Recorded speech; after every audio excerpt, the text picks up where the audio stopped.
It gives me great pleasure to inform you about the Orlando Speakers Bureau, another resource free of charge your city has to offer. Effective citizen communication is a key priority of my administration. The Speakers Bureau is just one of many tools we use to keep citizens informed, engaged, and knowledgeable about city government. I encourage you to utilize our Speakers Bureau at your next meeting or event. For more information and a list of speaker topics, please contact the Office of Communications and Neighborhood Relations at 407-246-2169 or visit our website, cityoforlando.net.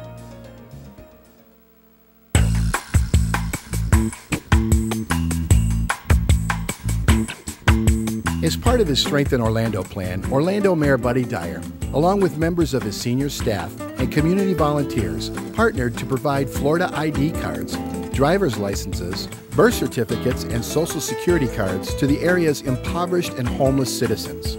Since its inception, iDignity has provided assistance to more than 1,800 individuals and continues to aid approximately 250 people monthly. The iDignity event is held once a month at the Orlando Rescue Mission. For more information, visit idignity.org.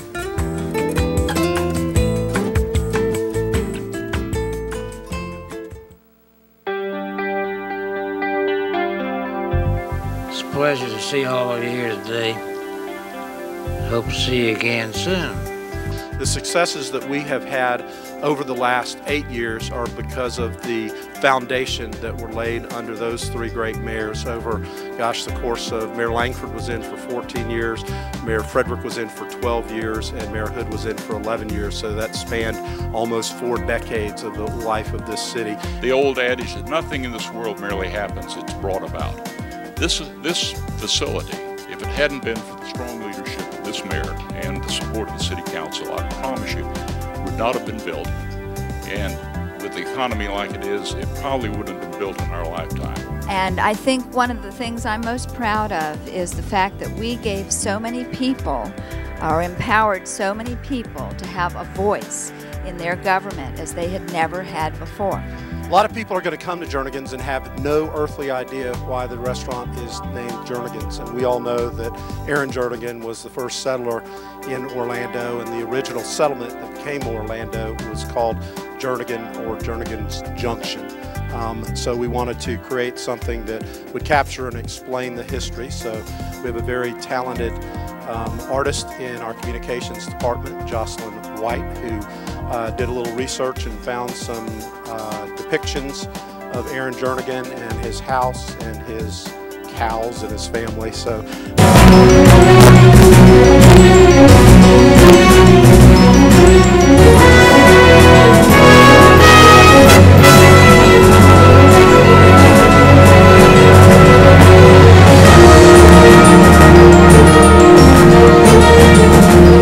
Please welcome our Mayor, Buddy Dyer.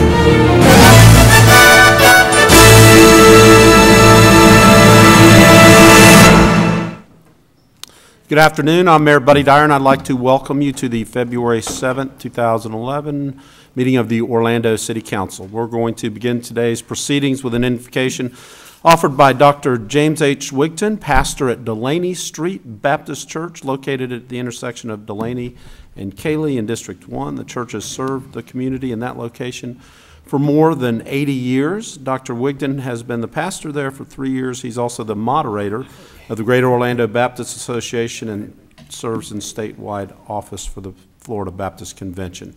After the invocation, we'll be led in the Pledge of Allegiance today by District 5 Commissioner Daisy Lynham. If we could all stand, please.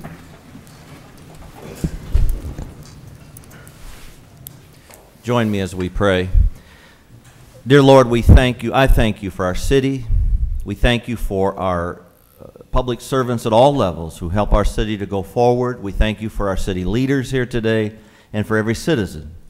And this is the Lord's work. This is the people's work. Lord, we commit it into your hands. We pray for wisdom, direction, and guidance in all that is said and done. And we'll give you the praise and the glory. In your name we pray. Amen. Amen. I pledge allegiance to the flag of the United States of America and to the republic for which it stands, one nation, under God, indivisible, with liberty and justice for all. Let's call the meeting to order. Madam Clerk, would you call the roll and make a determination of a quorum, please? Commissioner Diamond? Here. Commissioner Ortiz? Here. Commissioner Stewart? Here. Commissioner Sheehan? Here. Commissioner Lineham? Here. Commissioner Ings? Here. Mayor Dyer? Here. Mayor, you have a quorum. Let's take up for consideration the minutes of the January 24th, 2011 workshop, Second. agenda review, and city council meetings. Motion by Commissioner Lineham, second by Commissioner Sheehan. All in favor of the motion indicate so by saying aye. Aye. Those opposed? And so the motion carries. Before we move into awards presentations and recognitions, I want to recognize our Congresswoman from the 3rd Congressional District. We had a workshop this morning talking about the proposed expansion to the limo service, both east and west into Paramore and over to Thornton Park, and then north and south eventually to reach and stretch hospital to hospital and serve all 4 stops of Sunrail. Congresswoman Brown has been instrumental in working to get Sunrail, help us get funding for Church Street, and the renovation on the west side of Church Street has been instrumental in the Sunrail and high-speed rail. One of the things that I like to note is how well she works with Congressman Mica in a bipartisan way to make sure that the right things happen for our community and across the country. So while she is here, I'd like to offer her the opportunity to bring us greetings and remarks. Congresswoman. Thank you, Mr. Mayor. And in Congress, we have what we call 1 minute. So if you all give me 1 minute, I'll say what I have to say and take my seat. We won't turn the clock on. First of all, you mentioned our meeting. I want to thank the council and the mayor for all your hard work that you've done on Sunrail. And in fact, I have some guests here. Dan Pickett, who's president of the Brotherhood of Signalers. Will you all stand up, the labor people that's here? We are trying to finalize, thank you very much, the last logistical hurdles to making sure that what we've been working on for over 7 years, that we have a Sunrail that is active and viable, and in fact, this project, Sunrail, to me is just such a win-win. I don't think it's anywhere in the country that you had so many people on the city council, Democrats, Republicans, working together for a project, and when the vote was taken, not one single no. That is unheard of in this country. And so that is it's a recognition of how important it is that we acknowledge that we need to have another viable means of transportation. We have 30,000 people traveling the corridors every day, and we've got to get them out of their cars into some other viable means of transportation. So I want to thank the mayor and this council for your leadership in working to get this area resolved, and I'm certain with the new leadership that we have in Tallahassee working with the business community and the elected officials, we will be making an announcement in the next week, hopefully, that Sunrail is, all of the contracts have been signed, because I want you to know, Mr. Mike and I, we did everything we needed to do in Washington prior to January the 3rd. So all of our work has been done. I also want to introduce, I have 3 interns. Would you quickly stand up? And they're all UCF students, and 2 of them are veterans. So, thank you. And Nick Martinelli is my legislative director from Washington. He's the person that makes sure all of the work that we need to do, we do all our paperwork right. Nick, why don't you stand up? And he gave the, and I know you know Renita Sanders, who run my Orlando office. Anyway, Nick gave a brief presentation for those who wasn't here on the reauthorization of our major transportation bill, which we do every 6 years. And we're working on that. And just for those who do not know, and I know you've heard a lot of rhetoric coming out of Washington, but the key is the bill has to pass the House, and then it has to go to the Senate, and then the president has to sign it. Well, that sounds pretty easy, but we passed the aviation bill 4 times in the House, and the Senate to this day have not taken it up. So basically, you've got to get 60 votes in the Senate to even take up a bill for discussion. So that's why it's so important that the bills we pass have consensus support. And so regardless of what you hear, know that we're working, and the most important things is to get America back to work. And of course, it's through transportation and infrastructure. I really believe that. When you talk about high-speed rail, if you look at it, for every $1 billion we spend in rail, it generates 44,000 permanent jobs. And can you imagine what it would be like to get in a train from Orlando to go to Miami, two of the #1 destinations in the world? What it would do for economic development and in jobs. So we have committed, the federal government as partners, over $2 billion. That's over 80,000 permanent jobs for Florida. So I'm hoping that as we move forward, that Tallahassee will work along with their federal and local partners to move this country forward. Thank you very much. Thank you, Congresswoman.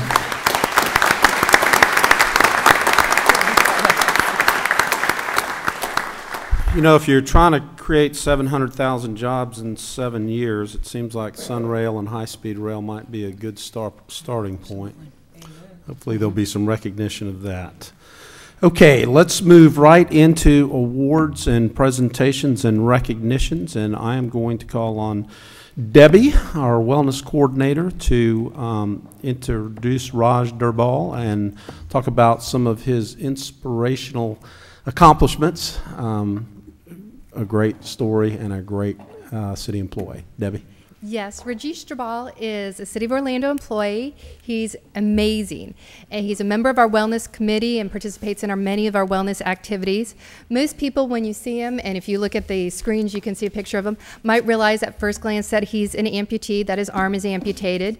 You might have even seen him in the gym working out with an attachment, using a bench press. He doesn't look for excuses. But what many people did not know and still do not know is that he's a triple amputee. And it wasn't until he signed up for the 2009 corporate 5K on our team and showed up in shorts that many people realized this. He wasn't one of the first people to finish. In fact, he finished after many of our slowest walkers, but he accomplished it. And what he revealed to me later was how he debated and how challenging it was for him to make that decision to come out and do that event, sitting in his car for 30 minutes. Should I do it? Should I not do it? Well, I'm thankful that he did it, not only for him, but also for us, because not only did he do that day, he kind of lived out our motto. Our motto on our t-shirt is, dead last finish is greater than did not finish, which greatly trumps did not start.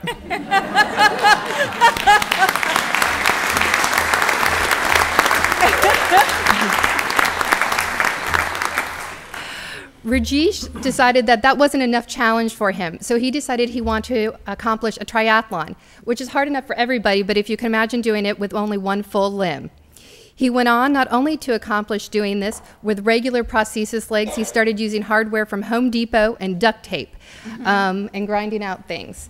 He managed to do it, and then he sets his sights on something incredibly amazing. This was 2009. Flash forward, he decided that he was going to compete in the biggest triathlon there is, the World Championship in Kona, Hawaii. It's the Ford Ironman World Championship. It is not a little event. It is a 2.4-mile swim in the ocean with other competitors swimming over you and on top of you and scratching through you. It is a 112-mile bike through the lava terrain that multiple people got blown off their bikes. And then you followed up with a 26.2-mile marathon. So not only did he start this event, but he completed this event, and he did it in a respectable time, 14 hours, 19 minutes, and 12 seconds.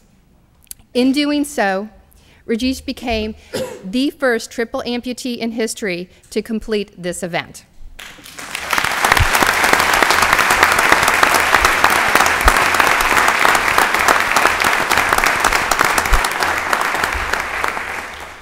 He continues not only to set an example and an inspiration for us, he gives back to the community and is looking to start the first ever triathlon training camp for the disabled.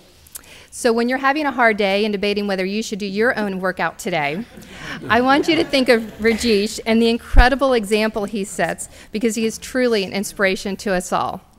So congratulations, Rajesh.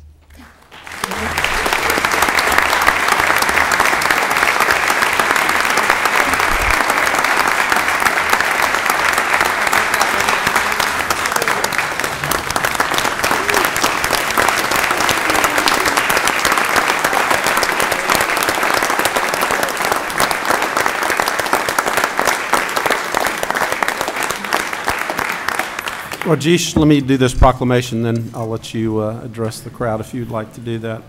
Whereas Rajesh Durbal is a City of Orlando employee whom has faced numerous obstacles as a triple amputee and has chosen to face his difficulties and overcome them.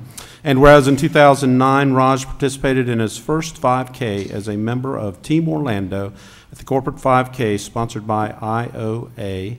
And whereas on October 8, 2010, Raj traveled to Kona, Hawaii to compete in the Ford Ironman World Championship after only 8 months of training. With only one full limb, Raj swam 2.4 miles in the rough ocean, biked 112 miles through shearing winds, and ran 26.2 miles through challenging lava-covered terrain, finishing in 14 hours, 19 minutes, and 12 seconds. And whereas Raj became the first triple amputee in history to finish the Ford Ironman World Championship, and whereas Raj's motto is Live Free, and he is using his namesake website to give back to our community by developing the first disabled triathlon training camp in Florida.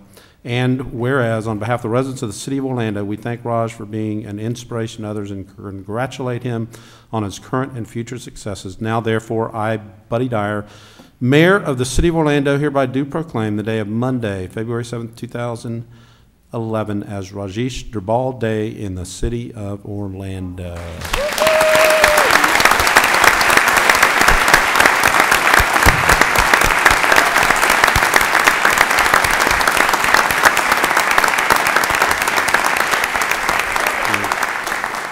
You want the mic for a few minutes? Yeah. I'll take less than a minute. Okay.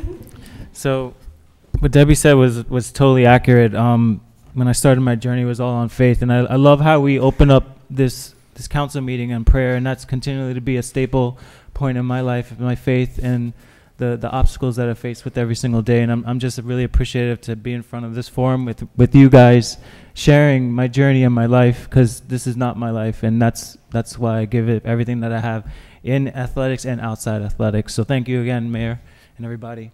Appreciate it. Thank you, Raj.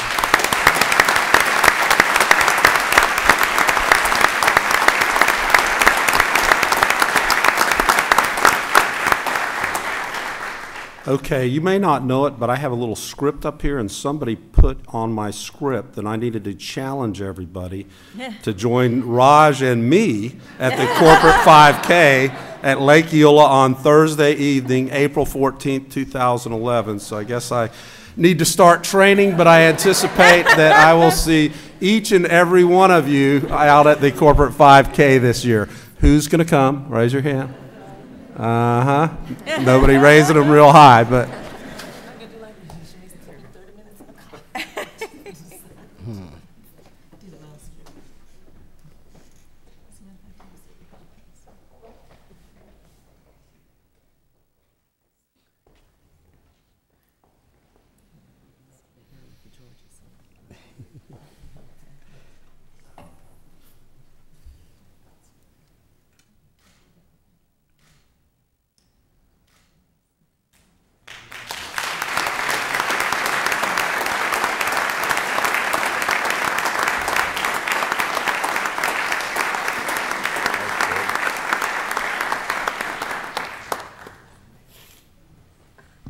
Okay, I don't think we'll be able to top that, but Marcia, you're up next.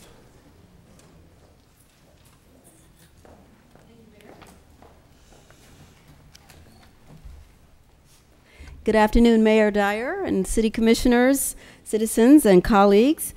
It is my pleasure to introduce a proclamation that Mayor Dyer will read in just a moment. Many of you probably heard of First Lady Michelle Obama's Let's Move campaign, which is aimed at eliminating childhood obesity through a series of strategic national initiatives. Today, we have the pleasure of welcoming some of the local stakeholders for Let's Move, including Dr. Tony Moody, who is founder and executive director of the Health Masters Club, which is a local group that leads the charge on Let's Move, as well as we have the pleasure of welcoming Rear Admiral, U.S. Public Health Services, Assistant Surgeon General to the U.S. Department of Health and Human Services, Clara Cobb, who will, in a few minutes, accept the presentation from the mayor. I will tell you that the regional director for HHS, Anton Gunn, wanted to be here, and he chose Orlando as the site for acknowledging the 1-year anniversary of the Let's Move initiative.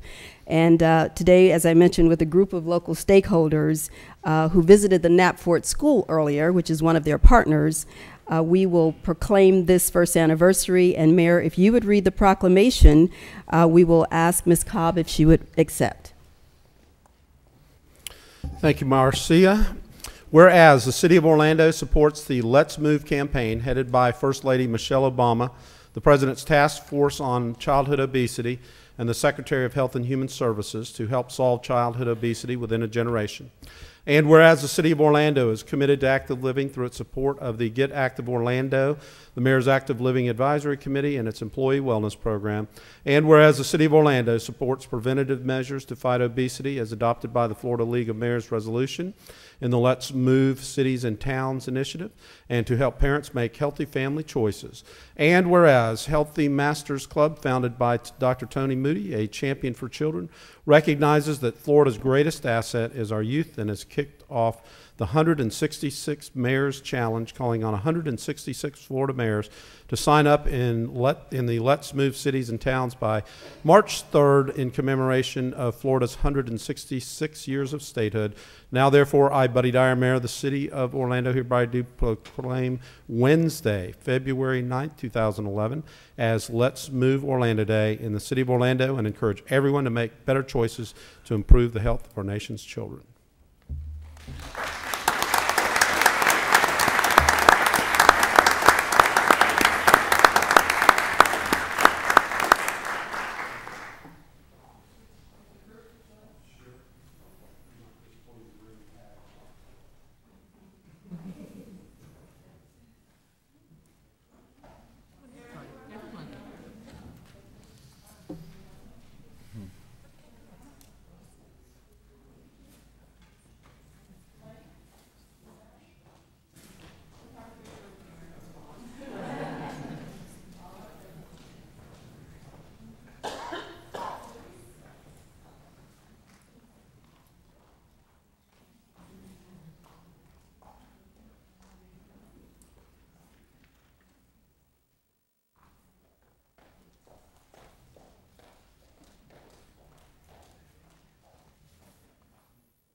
Okay, Marcia, you're up again. Thank you, Mayor Dyer.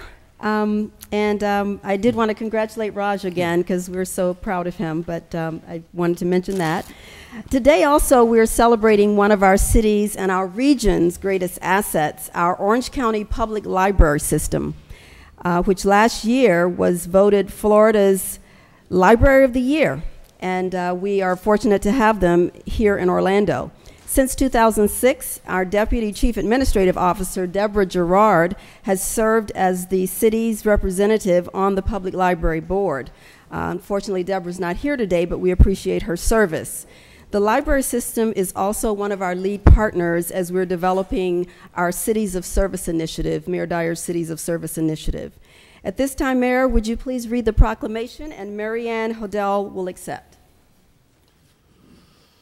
City of Orlando proclamation. Whereas the Orange County Library System welcomes nearly 6 million visitors to its 14 branches each year, and more than 4 million people visit its website, borrowing in excess of 11 million books, music, popular movies, and other materials free of charge. And whereas local public libraries play a vital role in providing the 1 million plus people in the Orange County Library District with the resources they need to live, learn, and work in the 21st century.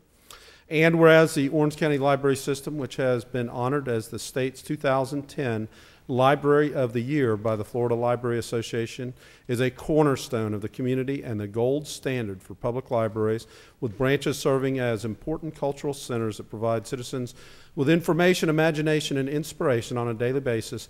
Now, therefore, I, Buddy Dyer, Mayor of the City of Orlando, hereby recognize the award-winning Orange County Library System and proclaim it to be a valued community institution in the City of Orlando in recognition of the tremendous resources that libraries provide in our community.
Okay, let's move to the mayor's update. I was going to acknowledge John Lewis. Is he here?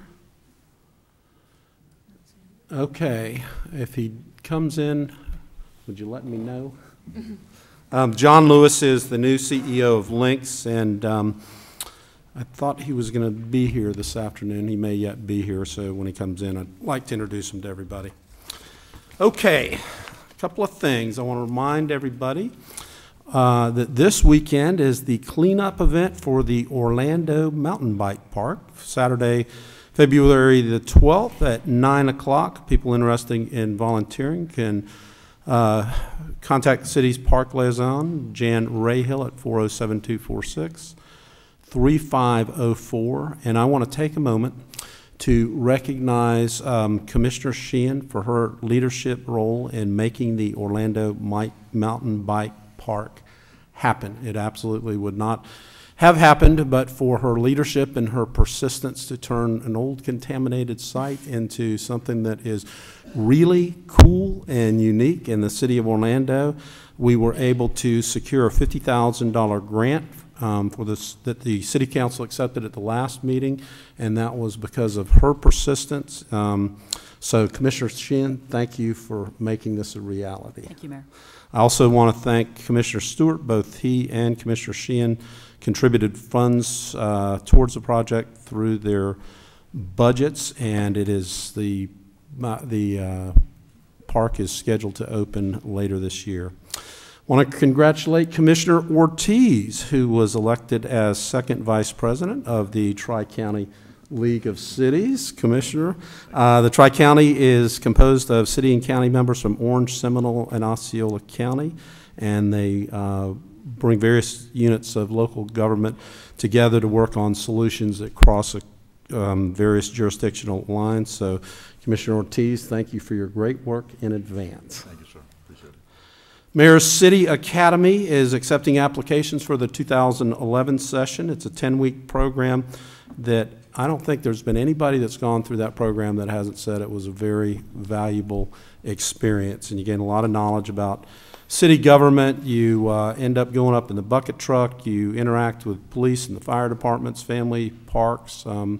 Alan Euler dresses up as a water drop and explains how wastewater treatment works in the city of Orlando. That actually may be the most interesting night of the whole thing, where there's Alan back there and actually does it with a New Jersey accent, interestingly enough. So that's worth the price of admission right there. So the next session is going to begin on March the 3rd, so the application deadline is on Friday, February the 18th, so you still have time to get applications in.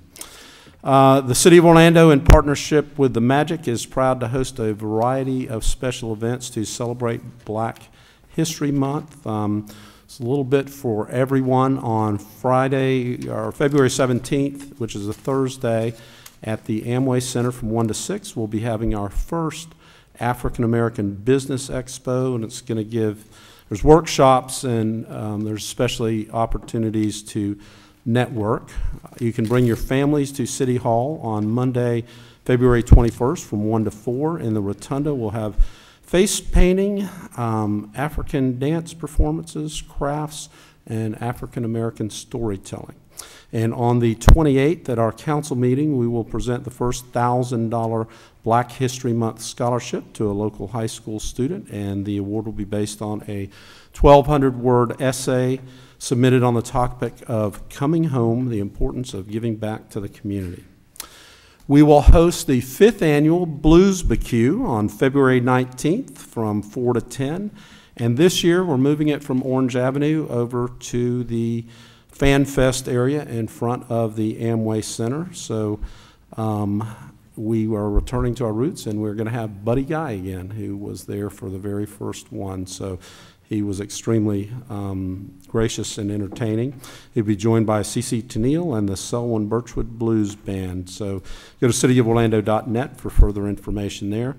A couple of things to update on the public safety side of things. Last Wednesday, February 2nd, OPD recognized and celebrated the commitment of our city's Neighborhood Watch leaders at our 26th Annual Leaders Forum. We have almost doubled the number of neighborhood watches that we have under Chief Deming's leadership, and the Neighborhood Watch is one of the most effective deterrents to crime that we have. Last week, OPD also launched another proactive partnership as we continue to work with our neighborhoods, and through the city's new crime-free multi-housing initiative, rental property owners in apartment complexes will have another effective means to eliminate crime in their communities. Let's see, a couple of things on the agenda today. We will have the second reading on an ordinance that will regulate pain management clinics in the city of Orlando. And the traffic and trade of prescription drugs has become an epidemic, and unfortunately the state of Florida is the epicenter of the pill mill epidemic, in large part because we lack any statewide system of dealing with the issue. So we are going to put a moratorium on the expansion of pill mills within the city of Orlando, and I know that the Attorney General last week announced that her #1 priority for the legislative session was to deal with the pill mill issue on a statewide basis. Also on today's agenda, there is a QTI tax refund resolution for Customed, which is a Puerto Rican-based company that manufactures surgical trays and is leasing out and building a distribution center on Tradeport Drive. Capital investment was estimated at $1 million, and the project will create 11 new jobs with an average salary of $44,000. Also on today's agenda is a HUD grant application for the 3rd round of funding from the Neighborhood Stabilization Program.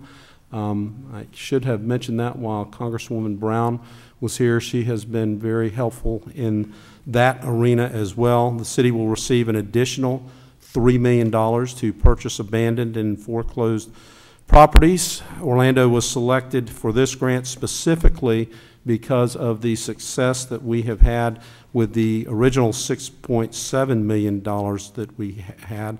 Secretary has traveled here a couple of times to take note of the good work that the city and its staff has done with that NSP funding. To date, we have acquired 46 properties, and we have been able to rehab those properties and sell or rent most of those properties. There had been some discussion with all the Creative Village folks here today about the ability to use this NSP grant to fund the infrastructure for the affordable housing component within the Creative Village. And because the affordable housing is such a critical component, we've committed to helping secure grant opportunities to further the affordable housing options, but we don't feel like this $3 million, this NSP grant money, is the best option for Creative Village, so we're allocating 100% of that funding to neighborhoods on the east side of Orlando, and the department had asked that we use all $3 million in one general neighborhood, Commissioner Ortiz, so you're the beneficiary, or your district, I'm sorry, is the beneficiary of that. and we will discuss the Creative Village when we get to new business.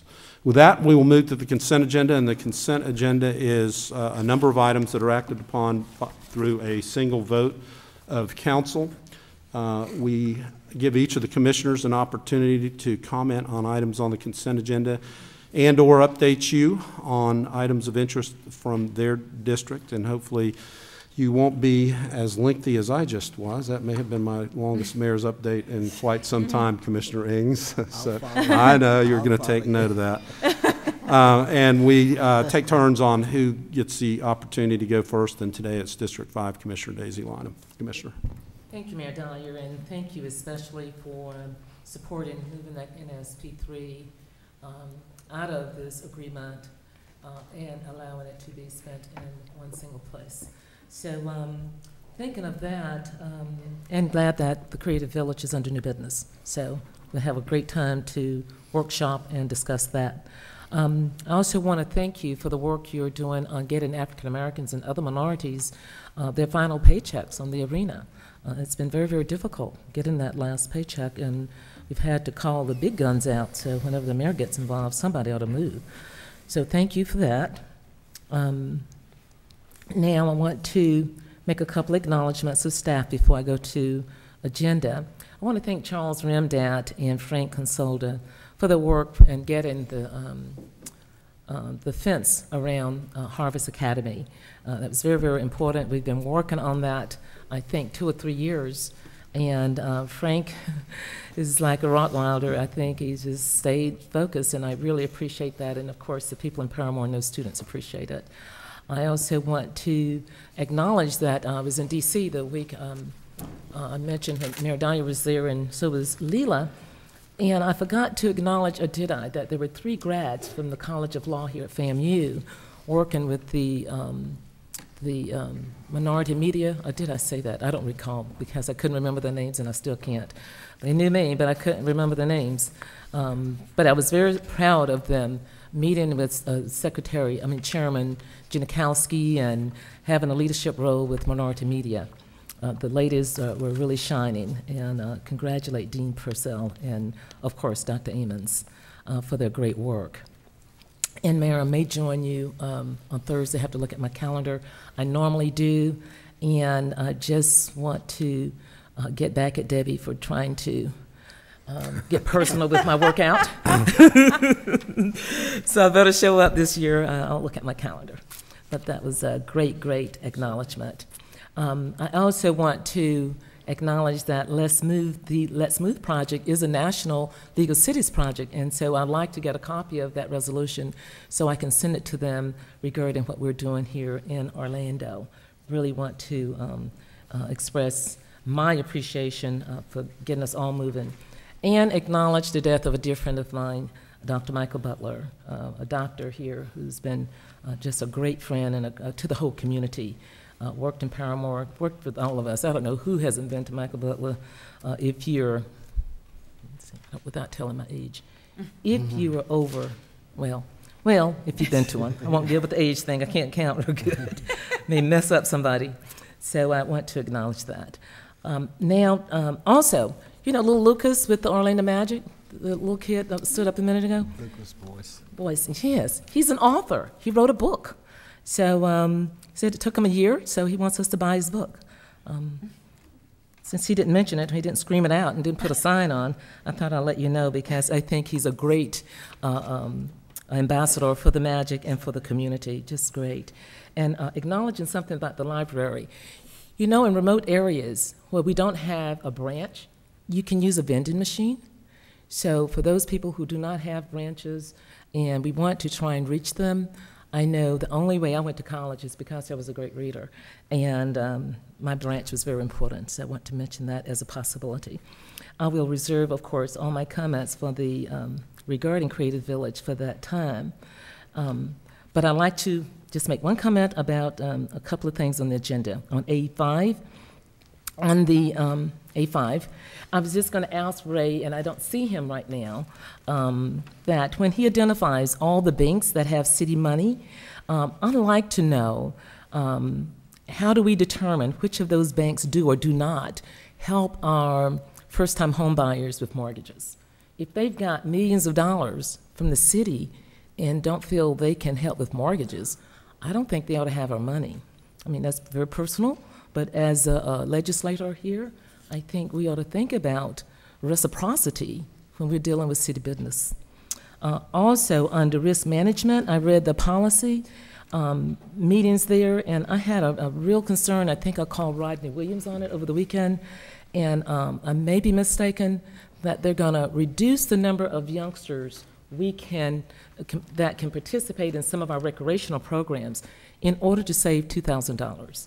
I just can't see limiting 1,000 students to work in terms of accidental insurance policy for $2,000. It just didn't measure up. So if that's something we have to vote on, I'll ask council to pay close attention to that. If we're going to change insurance policies simply to reduce the number of kids to participate in programs at our recreation facilities, that is not sufficient savings. That is so de minimis, it should never have been discussed almost, except for good policy reasons. To say, hey, this is what we can do, but we recognize the value in taking care of our youth and our community, and we won't do it. But negotiate getting the insurance reduced because we are good partners. On F2, I want to congratulate Leila and Paulette and that whole department again for NSP3. And I think I announced already that I'd recommended to the National League of Cities leadership that Leila and Paulette really can help in some small way cities across the country who are having such a difficult time moving these dollars. Well, maybe we shouldn't. Maybe we shouldn't educate them. Just let them give us the money. So forget it. Forget that one. Forget that one. And on G2, I think we ought to, of course, support that since we've had a number of helicopters parking, and there's been not one complaint to my knowledge. And that's it for today. Thank you, Commissioner. We'll move to District 6. Commissioner Ings. Thank you, Mayor. And I'd like to express my condolences, too, for Dr. Michael Butler and his family. Brian, good to see you here today. And also his wife, Jean, and the rest of the family. And Dr. Butler, and I'm still young, when I was younger, was my doctor. And I think that was when he first, and I don't need to say it like that either, when he first got started. But Dr. Butler was a true community leader and a true doctor to many people within the community and a great person overall. And I enjoyed talking with him even in and during his retirement too. So he was still actively involved in the community. And so it was really sad to hear that he had passed on. But again, my condolences to you and the family. And I'd like to say that this is February, which is Black History Month, and it is important for us as a city, as a country, as a county, and as a nation that we must honor the accomplishments throughout the whole year of African Americans. Greatness is in all of us. We all have to do is to be excellent when the opportunity to do the right thing is presented, and others will benefit from our actions. One famous educator, Mary McLeod Bethune, was the only one of 17 children in her family to attend school. Recognizing the value of education, in 1904, she founded what is now known as one of Florida's premier institutions of higher learning, Bethune-Cookman College, now Bethune-Cookman University, a black college educating students worldwide and motivating all to continue a legacy of learning. And then Dr. Mae Jemison became the first African-American female astronaut in space, pushing her to greatness beyond Earth, demonstrating that there are no limits to what a person can accomplish once the mind soars into stratospheric thinking. Today, thousands of young men and women know that becoming an astronaut is right within their reach. Even when we fail to make the best of choices, we still can make our mark if we follow the advice of Nelson Mandela, the first South African president elected in a fully represented democratic election. And he said, "The greatest glory in living lies not in everything, but in rising every time we fall." This Black History Month is for all of us to celebrate and continue the cycle of greatness that all races will always stand for liberty and justice for all. Injustice anywhere is a threat to justice everywhere. The Reverend Dr. Martin Luther King Jr. And I said that specifically as it relates to our city and helping us to move forward and many of the kinds of things that we want to do for our city. But our employees should always be allowed and not be intimidated when they try to assist in so many ways to move our city in a very positive direction. Injustice, even within our city family, is wrong. And we must do everything that we can to right the injustice. It is so important to me, and I'm sure all of us that are here today, that our employees feel a sense of oneness as a city family and not being intimidated when they reach out to help any of us commissioners. You know, when I look at the Remembering Haiti, the event that occurred in City Hall at the Rotunda, I had some city employees to help me out with this event. But then when questions are put to the forefront as to why is one particular person helping the commissioner with this event and what do they have to do with that, I think every city employee has to reach out into our community and to do something to help in some kind of way. So it's important, even when we look at Creative Village, to know that the area that we're concerned about is an area that is historic in nature, specifically in the Paramore community, and that there is no real displacement, but there is a sense of helping to improve an area and to make things right and better for others. And I do trust and know that we will do our very best in this Creative Village project, but I do know and trust that we will work hard towards improving and making a great city, the city of Orlando. So thank you, Mayor, and that's all I have to say. Thank you, Commissioner. We'll move to District 1, Commissioner Diamond. Thank you, Mayor. And Commissioner Ings, just to start off on the same note you ended with, I just want to, speaking of inspiration, just express my admiration for Rajesh and what he's doing and what he's done and what an example he sets. And we all have different strengths. We all have different things we can do. And whatever those strengths are, hopefully our collection of individuals in this city and our collection of individuals in this building and this community can strive to achieve just like you described and just like Raj does. So I'd also like to compliment the other award winners on their accomplishments, particularly the library. I know in a family where we have two children that like to, one likes to read, one likes to be read to still. The library does such an awesome job, and they've really gone above and beyond the call of duty as far as making the books in the library and also the movies and everything else accessible to people.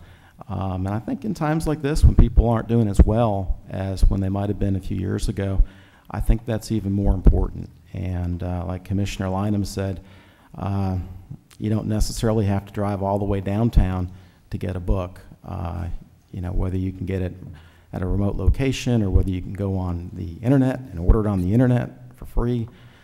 It really is impressive what they do, and it's impressive that they do it in this climate of difficult budgets and all the other challenges that I know they face. So hats off to them. A couple other items I'd like to mention around the community and around the city. The mayor mentioned the Neighborhood Watch recognition event. It truly was a great event. It is great to see Neighborhood Watch And as I think we all are prone to do, we take a lot of pride with the people we know that are involved with things. So I'd like to give a special shout out to Ainsley Lewis from the East Park neighborhood for her great work in organizing events out there, especially in a new community. It can be more difficult to do that sort of thing, and she really has done a superb job of organizing events, hundreds of people at a time, and really done a wonderful job. A couple other folks from the city and a couple of the city events I want to recognize. Downtown South Main Street, also known as the Orange and Michigan Main Street, recently did a bike rack event and put a couple of new bike racks in it. A couple of our locally owned small businesses, Radio Shack and the Raging Cajun Bike Shop. And that's the kind of thing, it's good to see Main Street getting active, staying active, and doing good things in the community. I'd like to also recognize all the folks in the Crime-Free Multi-Housing Project, especially Officer Derwin Bradley, who I understand was the architect of that and is in charge of that and is helping us see great things happen with that. So congratulations on that.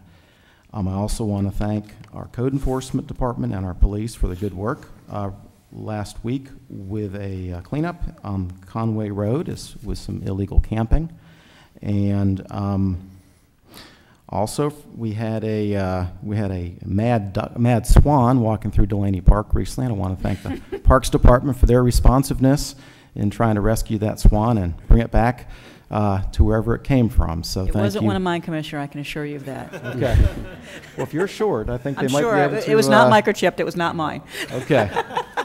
But it was good to see the responsiveness of the Lake Eola staff, actually, and I'm in reacting to that and their willingness to help and trying to help out with that.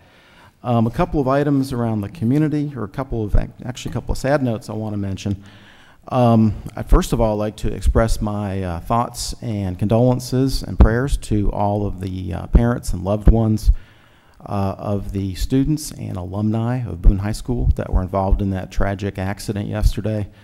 It really was a sad event, and I just want to pass along my thoughts to everybody that knew and knows any of the kids involved in that. I'd also like to express my thoughts and condolences to the friends and family of Kevin McCann, a former city employee who recently passed away. Longtime employee, always did a great job, and I know he'll be missed. And also, like Commissioner Lynham and Commissioner Ings, I happened to see Brian Butler. I think that was Brian Butler out there in the back, and thoughts and prayers to your family as well and your loss. A couple items on the agenda I'd like to mention. First of all, item C2. I think the mayor mentioned this, the tax credit to create jobs. The qualified tax incentive is one that we do in partnership with the state of Florida. I think we put 20% in and the state puts 80% in, and it seems like a very cost-effective way to do good things and creating good jobs, which we certainly need right now. So I want to thank all those involved with that.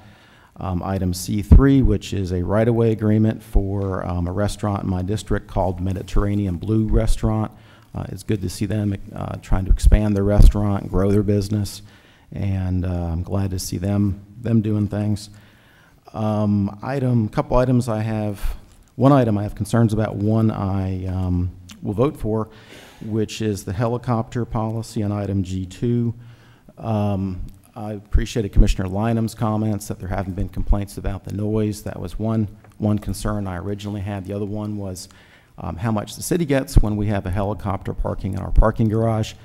And I'm relying on, although I initially thought it was $100 per landing, according to our staff, it is however many spaces are on the top floor of that garage, which could be as many 200 or so, Byron, or so, approximately. So 200 times $20, $4,000. That seems like a pretty fair price to park a helicopter, especially compared to 100. So I will support that one. One item I'm not going to support on the consent agenda is item G1. Those are the minutes from the Public Art Advisory Board. I think this board does good things. However, I disagree with an action they took at their last meeting, which was to approve the expenditure of $6,000 for new art for the offices of the mayor and the city commissioners. I don't think that's really an appropriate expense right now, given all the challenges we face, so I will be voting against that item. Thank you, Mayor. Okay, and just to clarify, they didn't approve that. They make a recommendation to us. I don't think any of us are voting to spend $6,000 on art, so they are simply an advisory body, so we won't be taking that recommendation as it turns out. Thank you for But you can clarifying. vote against the minutes if you want. Commissioner Ortiz? Thank you, Mayor. I want to thank, second year congratulations to the Orlando Police Department on their 26th Annual Leaders Forum and Awards Luncheon at Lou Garden. I'd like to particularly congratulate Tom Golay, who was selected as District 2 Block Captain of the Year, and City of Orlando Neighborhood Watch of the Year from District 2, the Dover Shores East Neighborhood Watch Program. I want to congratulate Mr. Roger Selch, who's been involved with this program for many, many years. He's one of our greatest resources, and his group of block captains. I want to thank him for working with the Orlando Police Department in such a close net. This past Saturday was a busy one.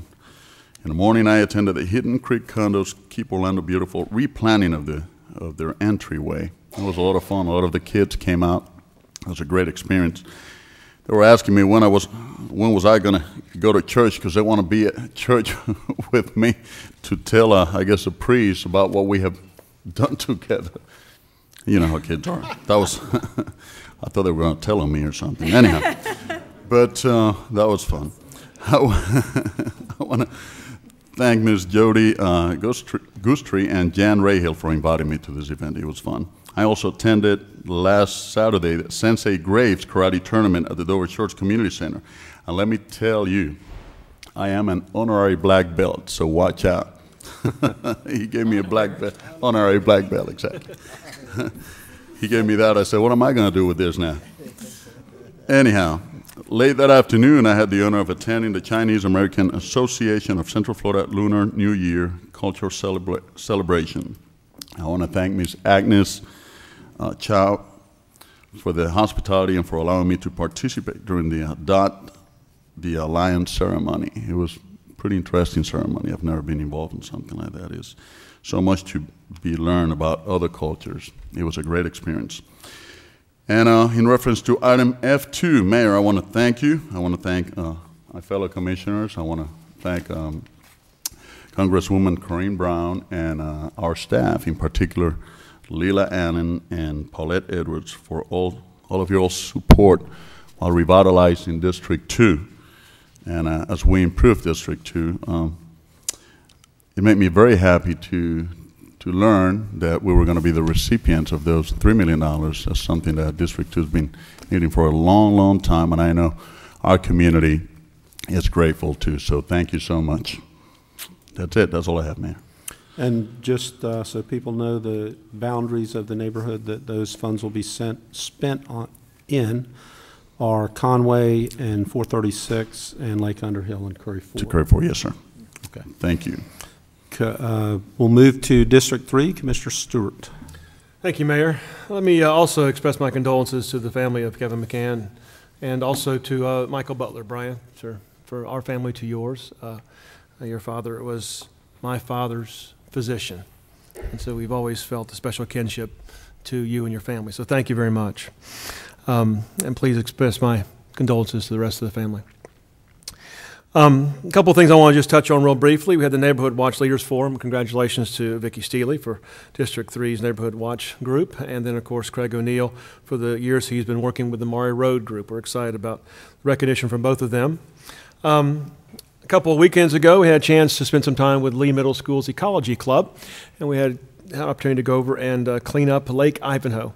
They missed because of the scheduling, they missed the opportunity. We did a couple of months ago, and so we have had a special time for them, and still raised or still collected about 900 pounds of trash going around the lake, including an old tire somebody just kind of decided to discard. So I appreciate their work, and we'll be seeing a presentation this week from the 6th grade at Princeton Elementary about the research they've been doing about our lakes and how to be an advocate for making our lakes cleaner. Let me also thank the staff and FJ and the work that he has done with the limo study presentation this morning. I think it was very informative. Appreciate the work that they have put into it. And most importantly, I've not had them yet turn down one of our neighborhoods to do a presentation. The only challenge we've had is just the scheduling. And they've probably done, I would guess, 2 at every location and are prepared to continue that. And they've been wonderful advocates for mass transit as well as representing the city. I appreciate that. If you're looking for a special and unique way to spend your Valentine's Day, Lou Gardens is going to be doing a special movie night called for the movie Officer and a Gentleman. Need information, please go to lougardens.org.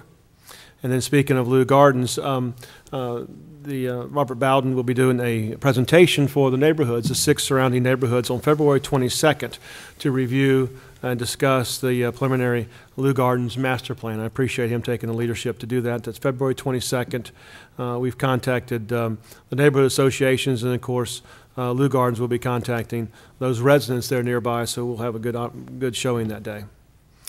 The Central Florida Fair is only 17 days away. We've moved it up a little bit this year to get the chance at having some great weather. So it starts on February 24th. So please plan on coming out. It's a great opportunity to spend time with your friends and your family, and it's a wonderful tradition in our community. And then I'd ask you to join me and the mayor on February 26th. We'll be taking our Tums and judging the 2nd annual Orlando Chili Cook-Off. So we're excited about that. It's a great fundraiser over in the Baldwin Park area. Had a wonderful turnout last year, and so much so we moved it over to Blue Jacket Park. And they expect thousands to be out that day. So it's going to be a lot of fun. We'll have a good time on that particular day just to be part of the community, but more importantly to help raise a little bit of money for some people in our town. So I appreciate that. And that's all that I have, Mayor. Thank you, Commissioner. And finally, to District 4, Commissioner Sheehan. Thank you, Mayor, and I was delighted to participate in crime-free multifamily housing, and now that I don't have to do a speech on it, I can actually say it, because it's kind of a tongue twister. So thanks to OPD for coming out to the villages in District 4 and working with us to make our community safer. Also at the Neighborhood Watch Forum for recognizing District 4 residents Andy Perry and Mary Alice Zeller. And if you don't know Mary Alice, she's quite a character. She's been watching her neighborhood for over 40 years, and she's just a delight. So it was great to see Mary Alice recognized at the Neighborhood Watch Forum. On February 12th, as the mayor said, join us on Saturday for the Mountain Bike Park and Community Garden Cleanup. We're going to do the Community Garden Cleanup as well. And when you get 21 acres and no money to fix it, you got to be creative. So we're doing some great things over there at Area C. It's at Colonial and Coy at the dead end there, and it's actually a new park that we're working on.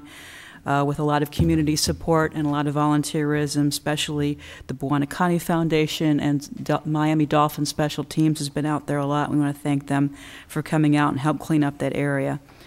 Soon you're going to see banners along Mills 50 Main Street. We're delighted to see that. They're making their application through Florida Department of Transportation, so hopefully we can finally get some banners up in our Main Street districts. We've been working on this for about 2 years now, so hopefully soon we can get banners up for these Main Streets to celebrate our special business districts.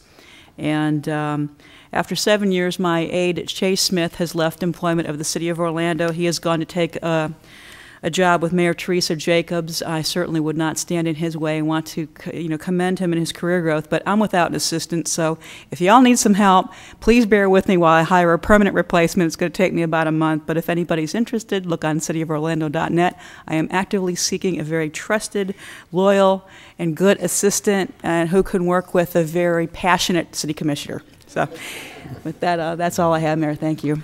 Thank you, Commissioner. Is there a motion to approve the consent agenda? Second. Motion by Commissioner Ings, second by Commissioner Sheehan. All in favor of the motion indicate so by saying aye. Aye. Those opposed? And so the motion carries. That brings us to new business. And Commissioners, under new business today, we have an update on our Creative Village project. And I think just about everybody left in attendance here has an interest in the Creative Village, or maybe a couple more things on second read that some folks are still here for.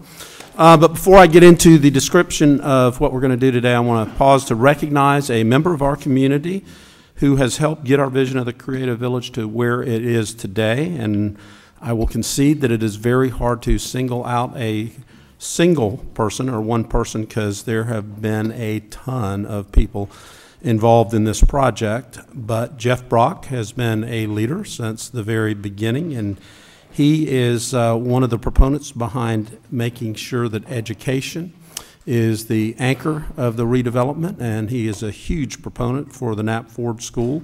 He's been an integral part of our team and has helped us create the plan that is before us today. And Jeff has had some recent health challenges, but he's continued to be active and engaged in this very important project. He and his wife Margaret are with us today, and we know you've been through a difficult time, but we want you to know that you are in our prayers and that we are very excited about our collective shared vision for the Creative Village. So thank you for your efforts on this behalf.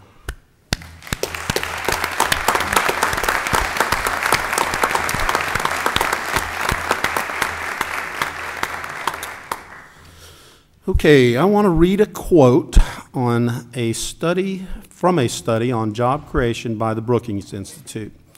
Quote, "The best way to create more jobs is to grow them at home rather than poach them from elsewhere. And industry clusters represent a powerful source of growth, new firm starts, and quality jobs at this moment of economic uncertainty in our country." No better example exists than the Creative Village in terms of what we can do with clusters, and really our community, Central Florida and the city of Orlando, are becoming known as leaders in the area of clusters. Take a look out at the Medical City. That's probably the best example in the country right now of what you can do with a cluster and everything that is taking shape out there. Then you go to our modeling, simulation, and training industry. I would even call our theme parks a cluster. Maybe that was the original cluster here in our community. So now we have an opportunity to create an industry cluster based on digital media, and that's our downtown Orlando Creative Village. And I think most folks here, but maybe not everybody at home, know that we want to create a village where high-tech workers live, work, and play, and create an environment to create 21st century creative class type of jobs, high-quality jobs.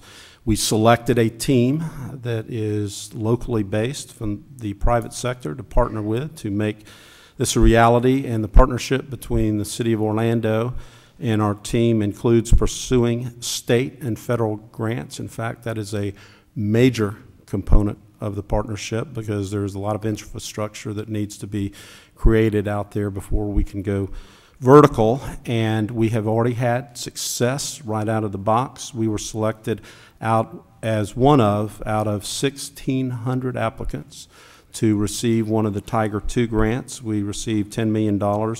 And that will be part of the update as well. There have been some news media reports about expenditures that we probably need to make to help the process along, so I want to make sure that we understand where we are on that. And from the very beginning, we know that we have some money that is related to the creation of the community venues that came from the anticipated future sale of the property, so we wanted to have a minimal to zero investment from the City of Orlando, but we have to acknowledge that we're probably going to have to make at least nominal investments in the property. And one of those is to make sure that we can secure the $10 million. In order to do that, we're going to have to demolish the Amway Arena, not the Amway Center, the Amway Arena. And there's a lot of issues related to security around the arena and what it costs to continue to keep it functioning. Right now we have a CERC project being built out there, but that's the last revenue source that we're going to see out of the Amway Arena. But it costs us about $750,000 a year, or will cost us $750,000 a year every year that remains standing. In addition, it is standing directly in the way of the $10 million grant, because we need to use that grant money to straighten a road to start the expansion of limos. So if we want to pursue the Creative Village, it's time that we take the Amway Arena down. There are additional funds that have been, or there's funds that are allocated that were from the contingency in the Amway Center infrastructure that the city did, not in the magic contract, but the infrastructure that we did around the building that are appropriate for use, because we actually have the obligation to decommission the building. So in terms of how we issued the debt to do the infrastructure, that is an appropriate use for those funds. So we can use that, or we could leave it up and continue to pay $750,000 a year. But I think the better choice is to advance the project, especially in these tough times where we're going to start to add additional jobs through the construction related there. A couple of the projections: 6,500 construction jobs associated with a redevelopment timeline, $227 million in payroll, 4,800 direct permanent jobs within the Creative Village at build-out, which I'll concede is not going to be next year, but over the course of a decade or so. And then probably importantly, as we continue to plan budgets 10 years from now, is that eventually we will create a tax base where there currently is none, that will generate somewhere north of $10 million a year into city coffers. So that's an important component as well. So with that, I would like to go ahead and bring up Brooke. Are you starting out with the Creative Village team? And tell us what we're going to do today. You're going to back up a second here. Oh. There's got to be an easy way to do this.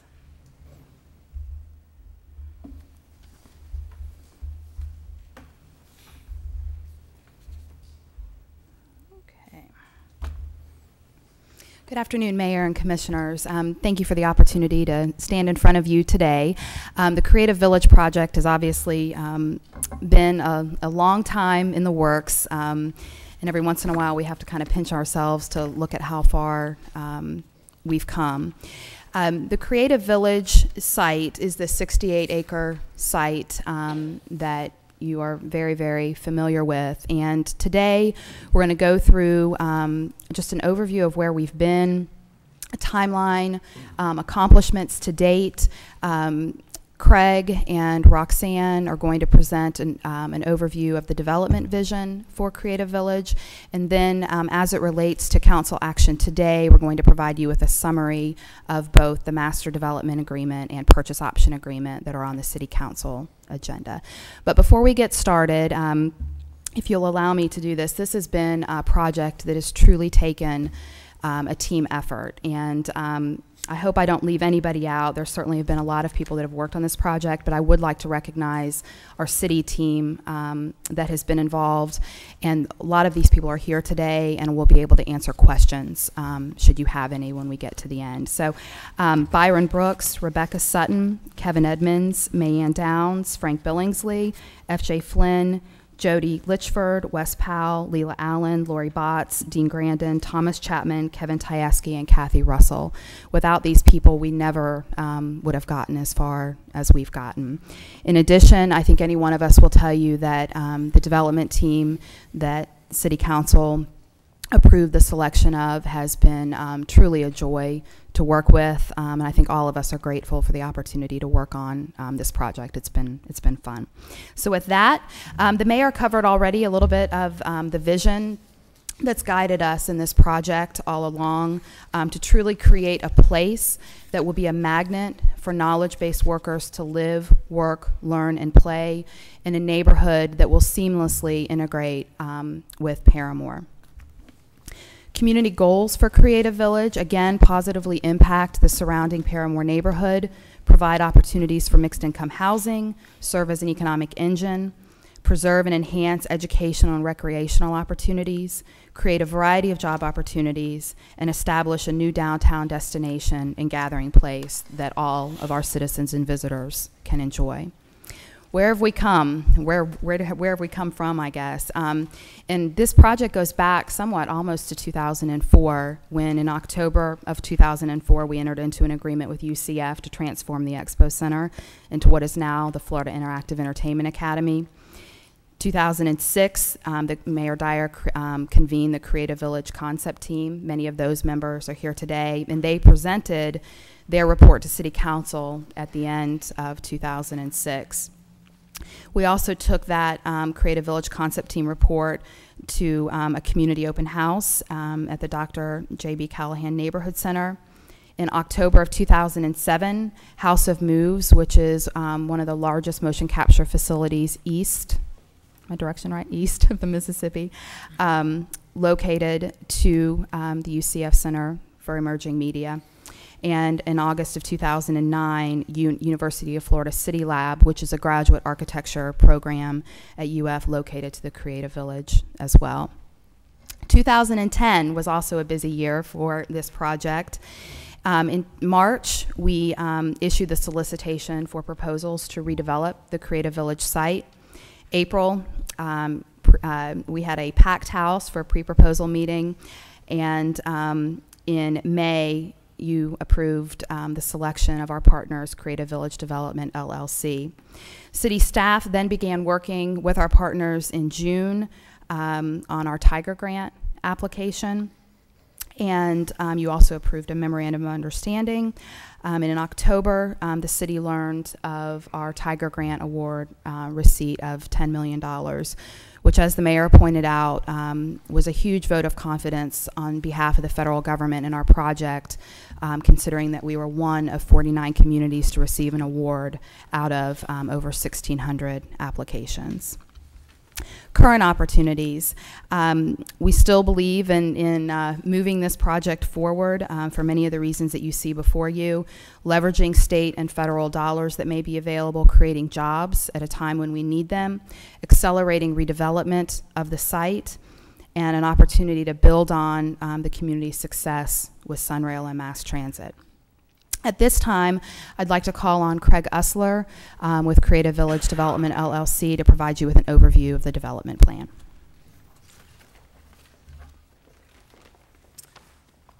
Good afternoon, Mayor and Commissioners. I'm going to invite Roxanne Amoroso, my development partner, to come up here and stand with me. She's fighting a bit of a cough, and also in the goal of brevity, we're going to try to stand here and address as quickly as we can an overview of what the city staff had asked us to cover. I'm not going to go into too much of the background. Brooke adequately covered that and is going to cover it in the future. But we do want to talk to you specifically about our plan and our vision. I think one of the things to realize is that the city came up with a great concept, and we have really transformed or furthered that concept into what we feel is a developable plan and a developable strategy that will meet everyone's goals. Roxanne and I are really speaking on behalf of our overall development team, which is quite large, and a lot of them are here today, but we do think it's important for you guys to know how many resources we have brought to bear, so to speak, and how many people have worked on this project. In addition to the city acknowledgments that we won't repeat because Brooke did a good job with those, other than to reemphasize that city staff has been a pleasure to work with and, as always, has been very professional and forthcoming and acting in the city's best interest. We have development core team members, as we call them here. We have Eileen Pope with Bank of America, and we also have Ben Knoll, Jeff Brock, Tim Baker, and Brooke Myers on our Orlando team. This is really the core team that has worked the hardest on this over the past few months. And then we have an extended team that I think the mayor will recognize later. We'll have our whole team stand, hopefully, and recognize everyone. But just keep in mind this was a collective effort with the city and with our team. We'd also like to thank our community partners. Most of y'all know we've worked closely with Lynx, OUC, Valencia, Nat Ford Community School, UCF, various stakeholders in Paramore, neighborhood meetings that have been facilitated, and also the Harris Corporation. Hopefully what I just said very quickly, but you got the message, is there's been a lot of good folks doing a lot of good work on this project, and it has been a collaboration.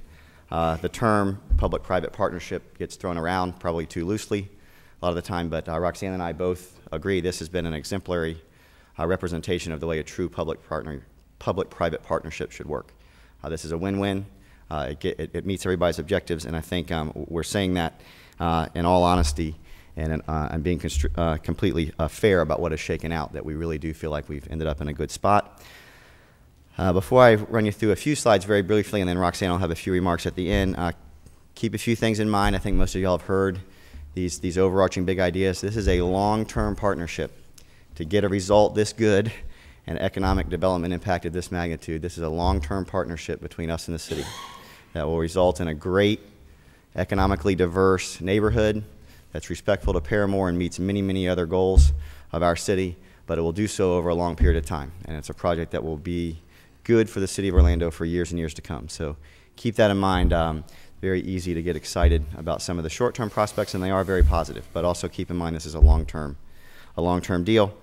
I think the best part is we are mutually committed to the same goals you guys are. We want the same thing. What's good for this project and what is good for the city is good for Bank of America, and it's good for our development team.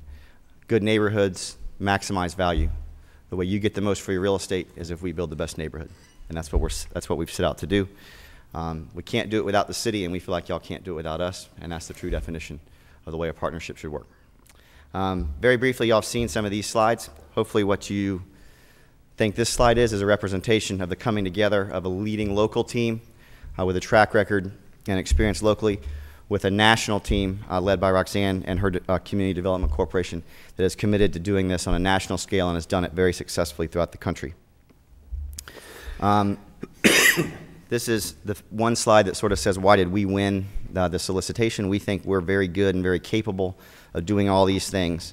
And these are the things it takes to do this project well. This is a complicated project. It's a project that requires a lot of experience. The city should be very mindful of getting in a partnership with a group that can do this and has the resources to do this. And we are 100% confident that we're that group. If you'll remember our solicitation, if you don't like these things, then you don't like our project. But if you like these goals and you like what this project accomplishes as far as education and job creation and transit and all the other things, housing for Paramore, then you like what our project can do for Paramore and for the city of Orlando. It truly can address every single one of these, and these are all important benchmarks, I think, for what the city and you as council people want to achieve. And we like to look at our renderings to remind us of what we're talking about here. So this is obviously just an aerial of the old Amway Arena site, and this is a superimposition of what we hope to build over the long term. And hopefully what this says to you is this can be, Mayor Dyer hit the nail on the head. This can be a cluster. This can be an active urban neighborhood that is the anchor for many, many great things for our region.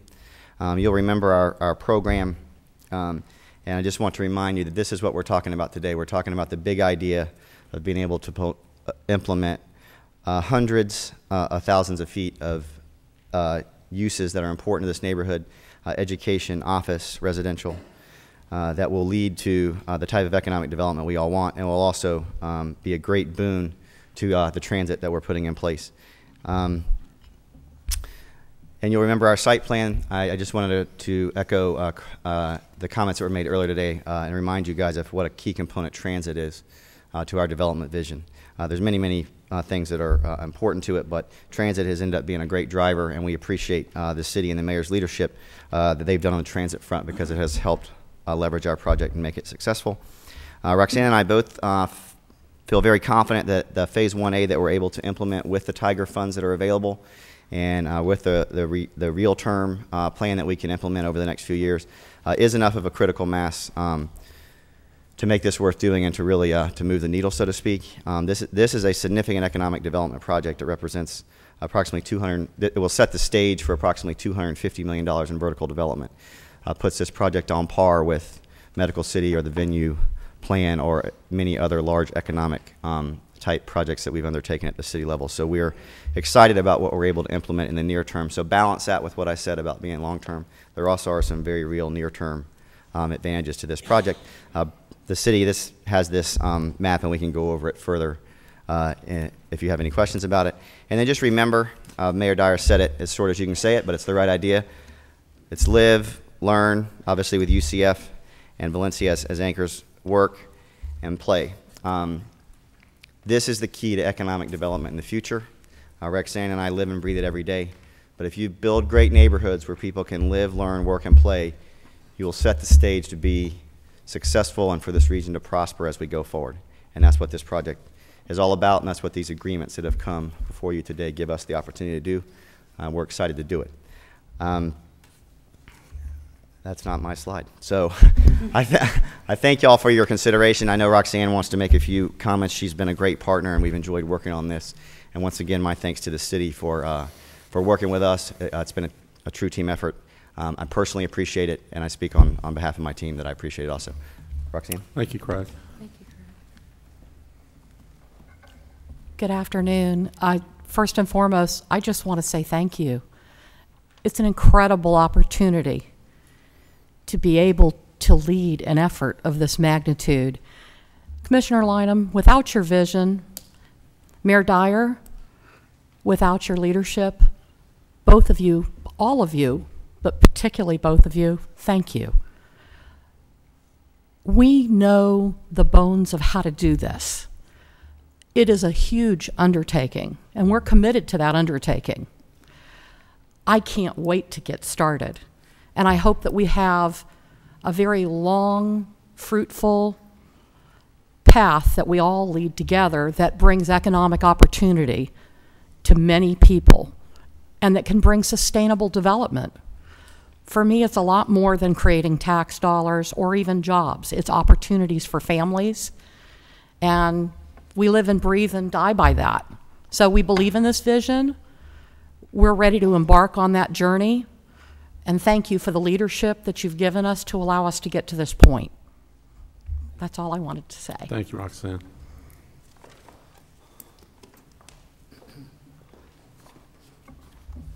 And I apologize. I actually meant to ask representatives that are here from the Creative Village Development LLC and Creative Village Project to please stand to be recognized.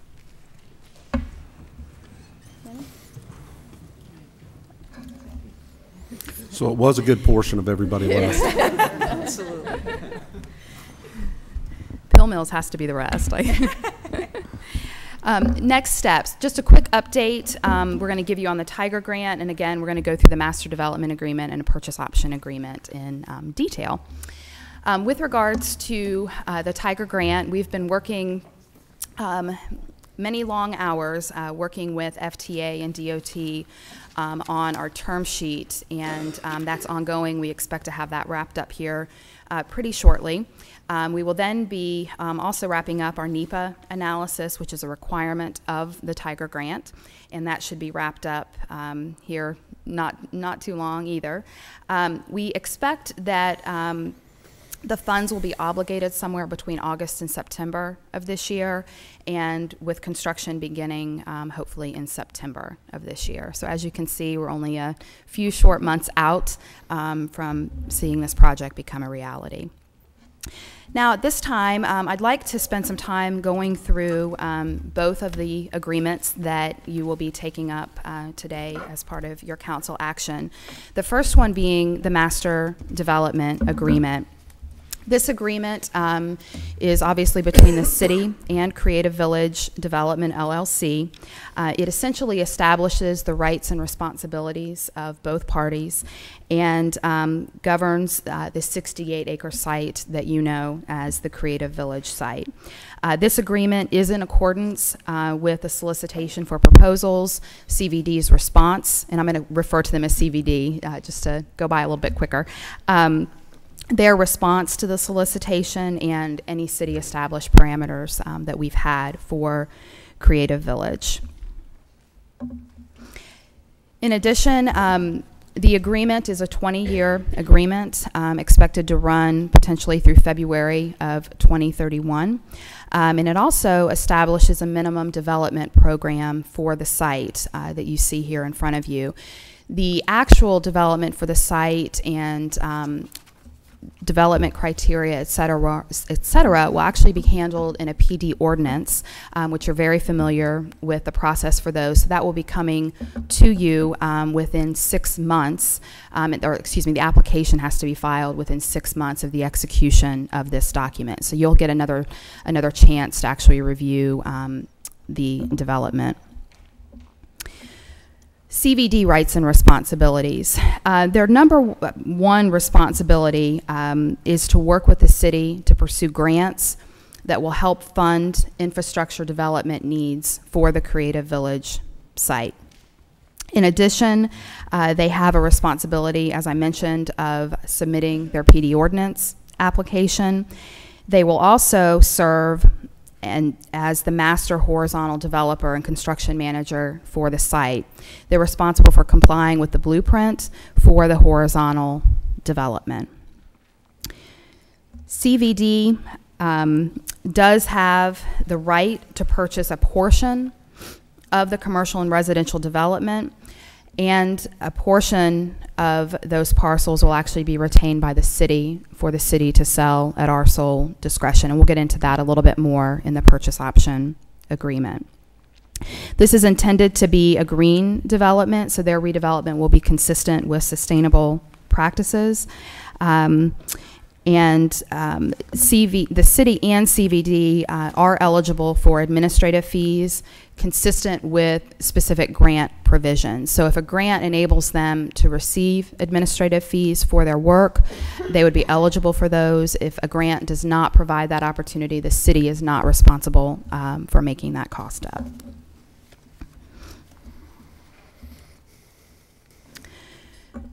Again, the city's responsibilities, we will serve as the applicant for a majority, if not all, of the grants, and we're responsible through this agreement to provide information and documentation for grants and to serve as a reasonable advocate and to provide resources towards advocacy for grants. We'll administer grants. In addition, as you're aware, through some of our discussions this week, the city is agreeing through the master development agreement to provide to provide $1 million of federal grant funds or other infrastructure grant funds received to the Creative Village project. If we do not receive $1 million through a federal grant source that is eligible to go towards Creative Village, we're not obligated to make that difference up. The city does have, under this agreement, we can discontinue CVD services for the phases of the project that have not yet begun infrastructure development. It does require a one-time payment by the city of $425,000 in liquidated damages, $425,000. With regards to the existing assets that are currently on the Creative Village property, most of these assets were identified through the solicitation for proposals, and their response and the agreement are consistent with those documents. CVD and the city will seek grant funding to enlarge or replace Knapp Ford Community School. When funds are received, the city will be responsible for managing the construction in coordination with Knapp Ford Community School. And I think as you've heard from several of the speakers today and in the mayor's remarks, Knapp Ford Community School is really seen as a critical anchor to this project, and I think we're all really excited about the opportunities that exist with this school that is so successful already. With regards to the downtown recreation complex and the Orlando Tennis Center, neither of those facilities will be removed or relocated unless there's an approved plan for replacement facilities. And with regards to the tennis center, they would need to be replaced in the general vicinity of this project with a similar mix of courts. Bob Carr will stay in place until stage 2 of the Dr. Phillips Center for the Performing Arts is open and operational. Amway Arena, we'll touch on that in a minute. Let me go to Centroplex parking garages. Those are going to remain under the city's operation and control, though as you've seen in some of the development summaries, there is the vision of doing some shell skin buildings around it to enhance the look and feel and kind of maximize those assets. Amway Arena. Under this agreement, the city's exposure for demolition costs is limited to $2 million. The actual demolition cost is estimated at approximately 3.5. And I wanted to just mention regarding the Amway Arena that we did include the Amway Arena demolition costs in our Tiger Grant, our original Tiger Grant application. We made a $70 million application and were again awarded the $10 million. And through the conversations and partnership that we've developed with DOT and FTA, we've since learned that that will not be an eligible cost that they'll allow us to use our Tiger Grant for.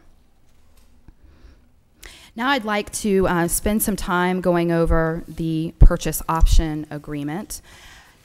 The purchase option agreement is a purchase option I think most of you are familiar with. It's a pretty common real estate instrument whereby CVD is being given an exclusive option. They're kind of first in line to purchase development rights at the Creative Village over the duration of the purchase option in exchange for their performance under the Master Development Agreement. The city, under this arrangement, benefits from the sale of the proceeds and transactions under the POA. CVD benefits from a predetermined pricing for the option for the bundle of development rights.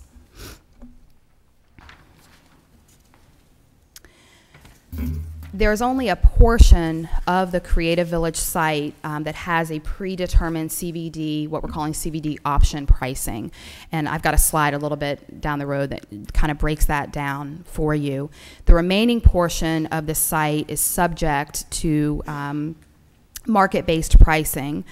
The POA will essentially function as the takedown contract for the site as it's developed. And we believe that as staff and with our partners that the POA is an effective tool to implement over the long term and take advantage of the real estate proceeds over the term.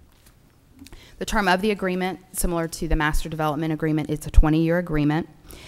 The agreement establishes what we call an infrastructure development period, which could last up to 5 years. And this allows time for CVD to pursue grants and to secure necessary funding to undertake the infrastructure construction that's necessary to eventually support vertical development on the site. All of the parcels are controlled by the Master Development Agreement, the Purchase Option Agreement, and again by the PD ordinance. In the PD ordinance, again, will come before you. And even more than that, as each parcel develops, a specific parcel master plan will come before you for consideration also. One of the items that was very important to the city team was this issue regarding land banking.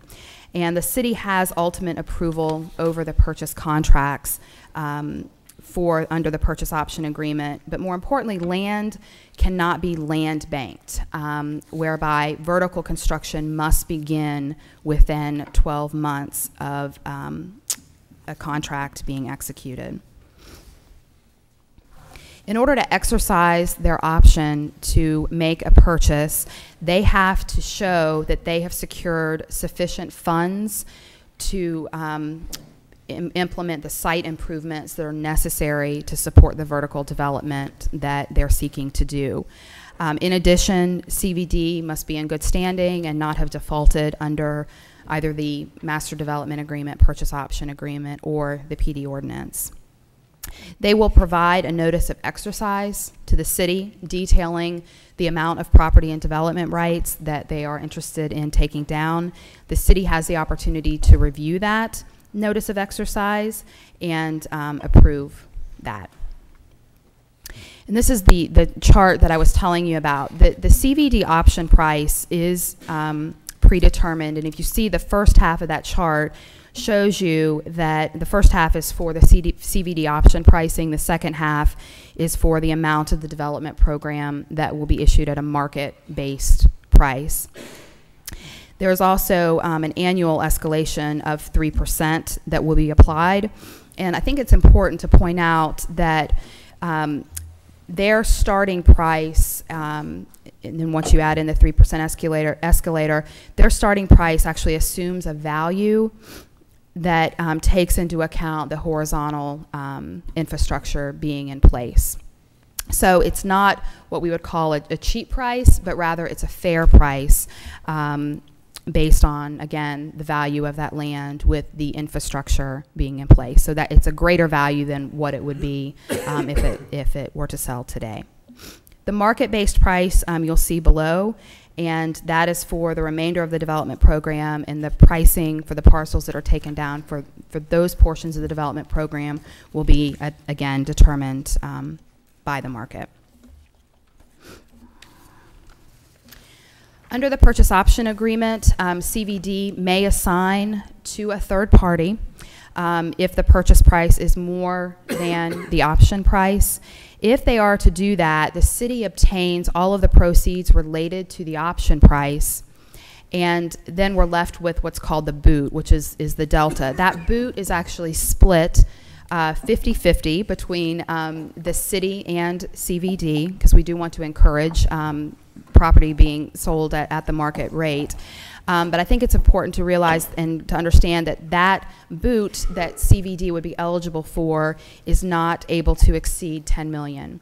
If they were to achieve boot recipients of $10 million at that point, the rest, anything above, would come directly to the city. The remaining development rights will be based on market value, and the city will retain 100% of the sale proceeds for that.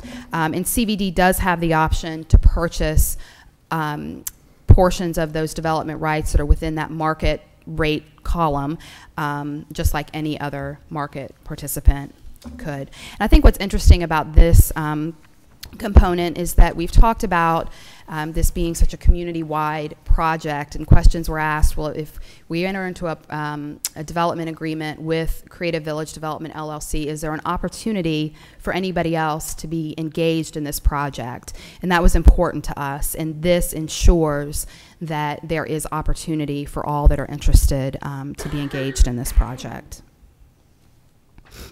Another concept that was important to the city team is this issue or challenge regarding a windfall.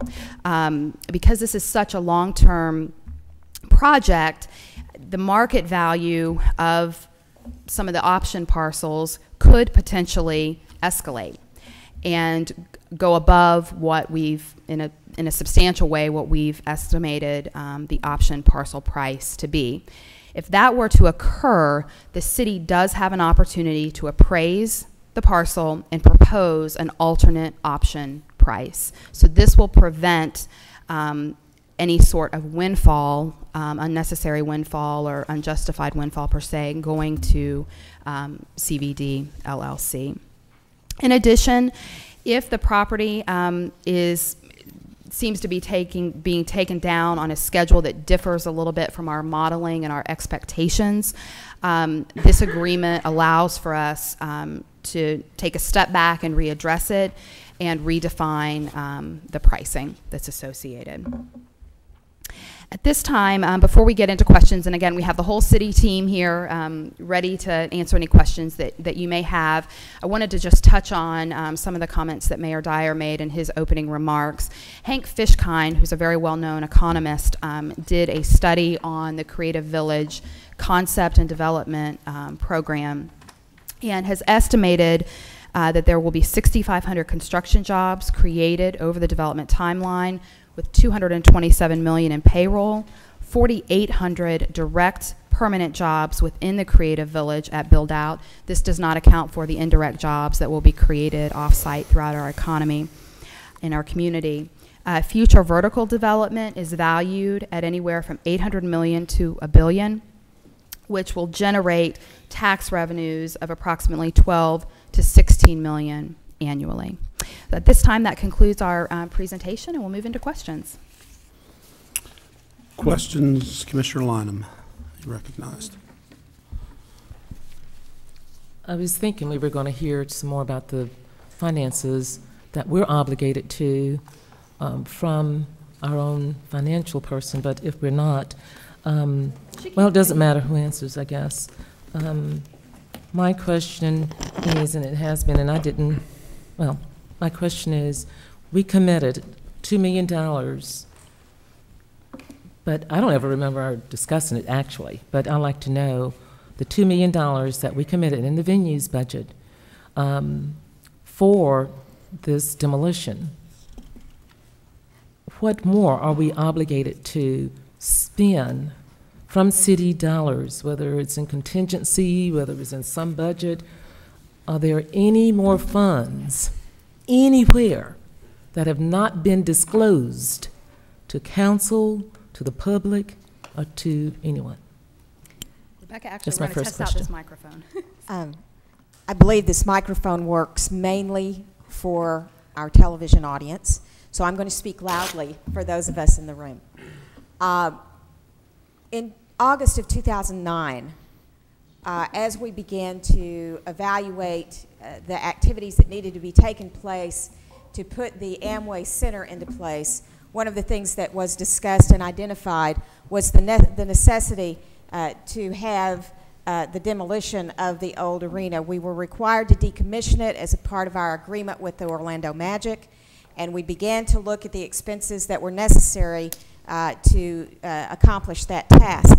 One of the things which we identified was that the building was going to need to be demolished, and so therefore some of our construction folks found out and got some estimates about how much it was going to cost to do this.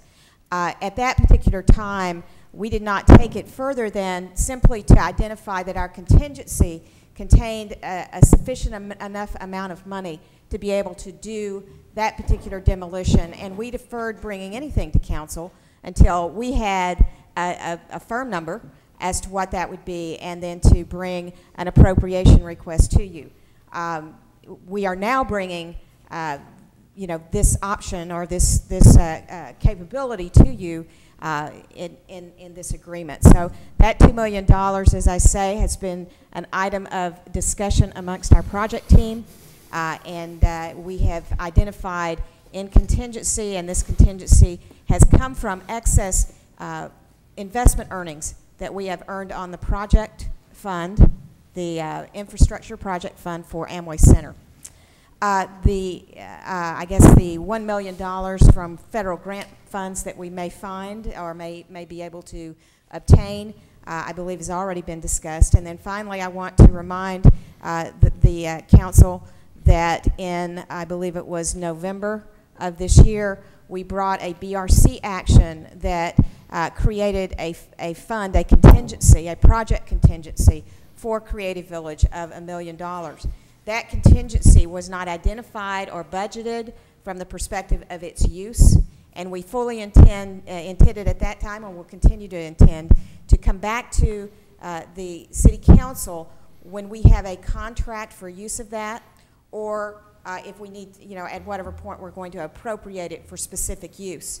At this particular time, it is in a contingency, and as all of our contingencies work, that must go through a BRC item and come to council for approval to be able to be put in a line item in which it can be spent.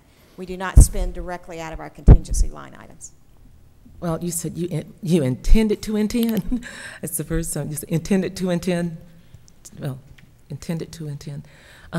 Is it contingency? I'm sorry, I misspoke. Is it contingency, or is it was it allocated? That's. I think we just wanted it. Is it is or is it ain't? Which one is it? On the $2 million. On the $2 million, nothing has been allocated unless we do it today. It was identified as a possible funding source because there was additional funds remaining in the contingency on the infrastructure budget around the event center, and one of the uses, since the event center agreement with the Magic requires us to decommission the building, one of the appropriate uses of that money could be the demolition of the building. And I think that makes sense, but it's just been so many different descriptions of where this money is from and how it's to be used.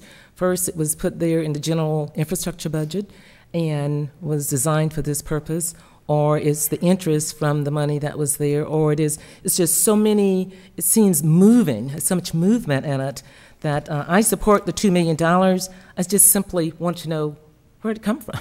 Well, sometimes it's misdescribed in the media, so it's been identified. It's never been allocated in any way because only the council has the ability to allocate the funds. Well, we allocate it, but usually and then it's in some kind of line other item. million, just to be clear, there's the $2 million that is from, has been identified that would be appropriate for this particular use. And then we have set aside $1 million that could be used for primarily what we're thinking is if we have environmental cleanup issues. And that has to come back to council as well. So there aren't any dollars that are allocated from public funds that would not be voted on by council, I guess is the short answer. So we have an additional $1 million set aside to be brought back when the time comes regarding environmental issues? That's which, the same which makes million sense to me. That's the same million we've been talking about that was from the fall. Okay, I thought we were talking about the $2 million to demolition. Then $2 million for the demolition. city's cap on the demolition, and then $1 million that's been set aside in contingency for any items that we may be responsible for long term for the then Creative the other Village million site. that we removed from federal funds, so that would have been $4 million? Right. The media had calculated the million from the federal. No, it was in government the, it was in the agreement. It in was, no, I know, but the $4 million being included resources that. from the city, Not as which right. not. Yeah. I mean, you can count, if you want to count the million from the NSP funds, you can count the 10 million as being money that we're allocating to the project too, because it's grant funding that's coming to the city. Right. I believe the Tiger Grant, we sort of had that discussion.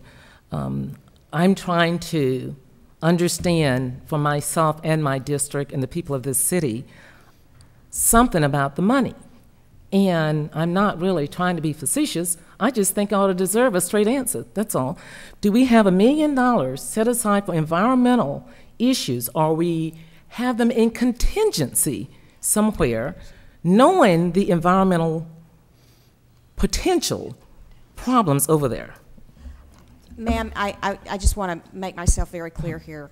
In November, we could only anticipate that there was a potential for us to have environmental issues, for us to need to employ consultants to assist us in the evaluation of the application for the PD.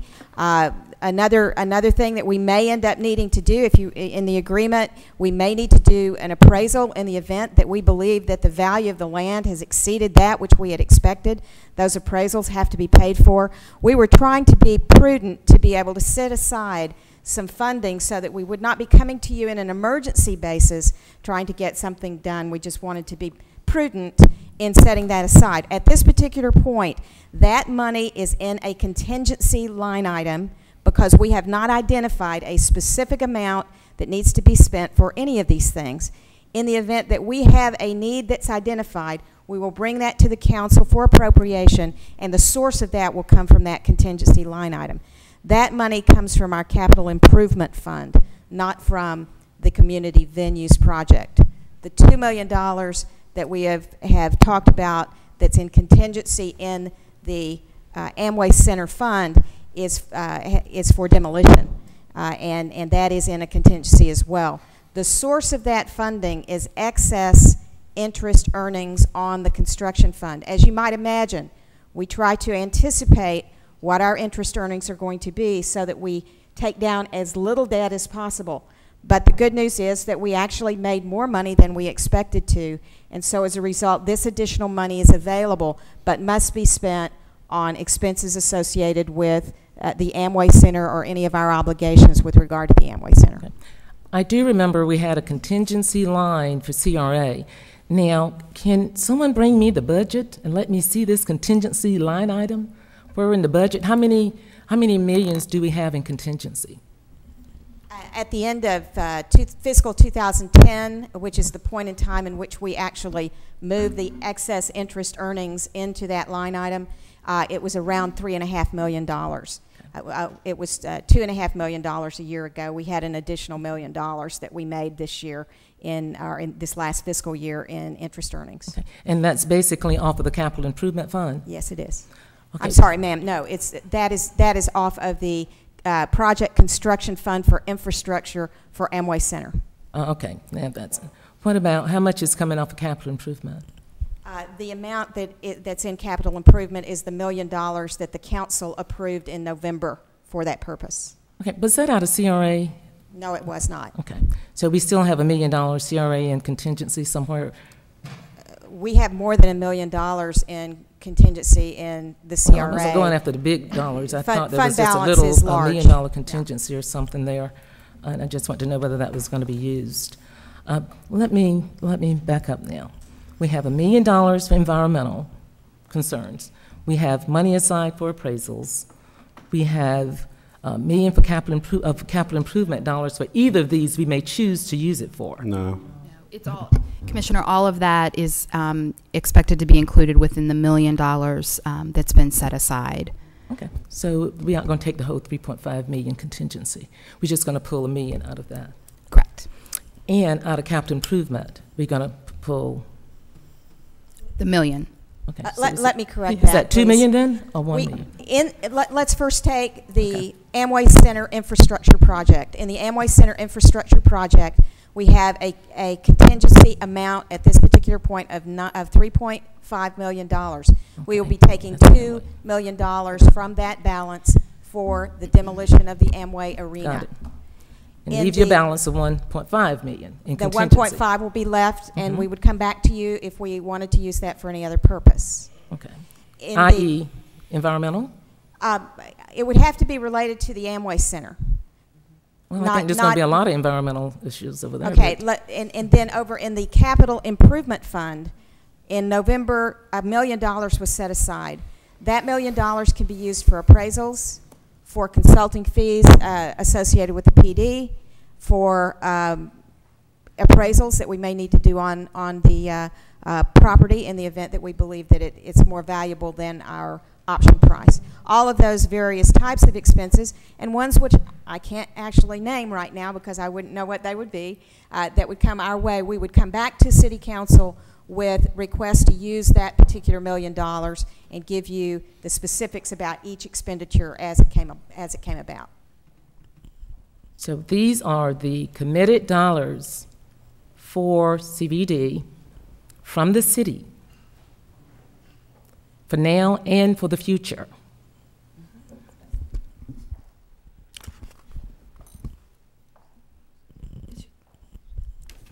Yes, ma'am. That is what we have at this particular point committed. And if there are other dollars, other needs, we will come back and discuss them. But we will have this $1.5 million left in contingency. That's no, correct. It's 1.5 because out of 3.5, we only taken 2. In the Amway Center In the contingency, Amway there Center. are various contingency funds. Right. That's the one I'm referring to. I'm almost certain she just said there was 3.5, and we were taking 2, and it left 1.5. Yeah, I can always get that half, 1.5. I may not get to 5, but I can count that one.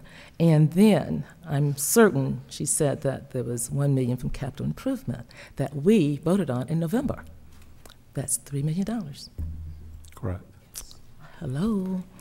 Then we may have some environmental issues that we are not dealing with right now. The environmental would be taken from the $1 million in the capital improvement fund. So let me Other than the demolition, everything else that anybody has mentioned is contained within the $1 million.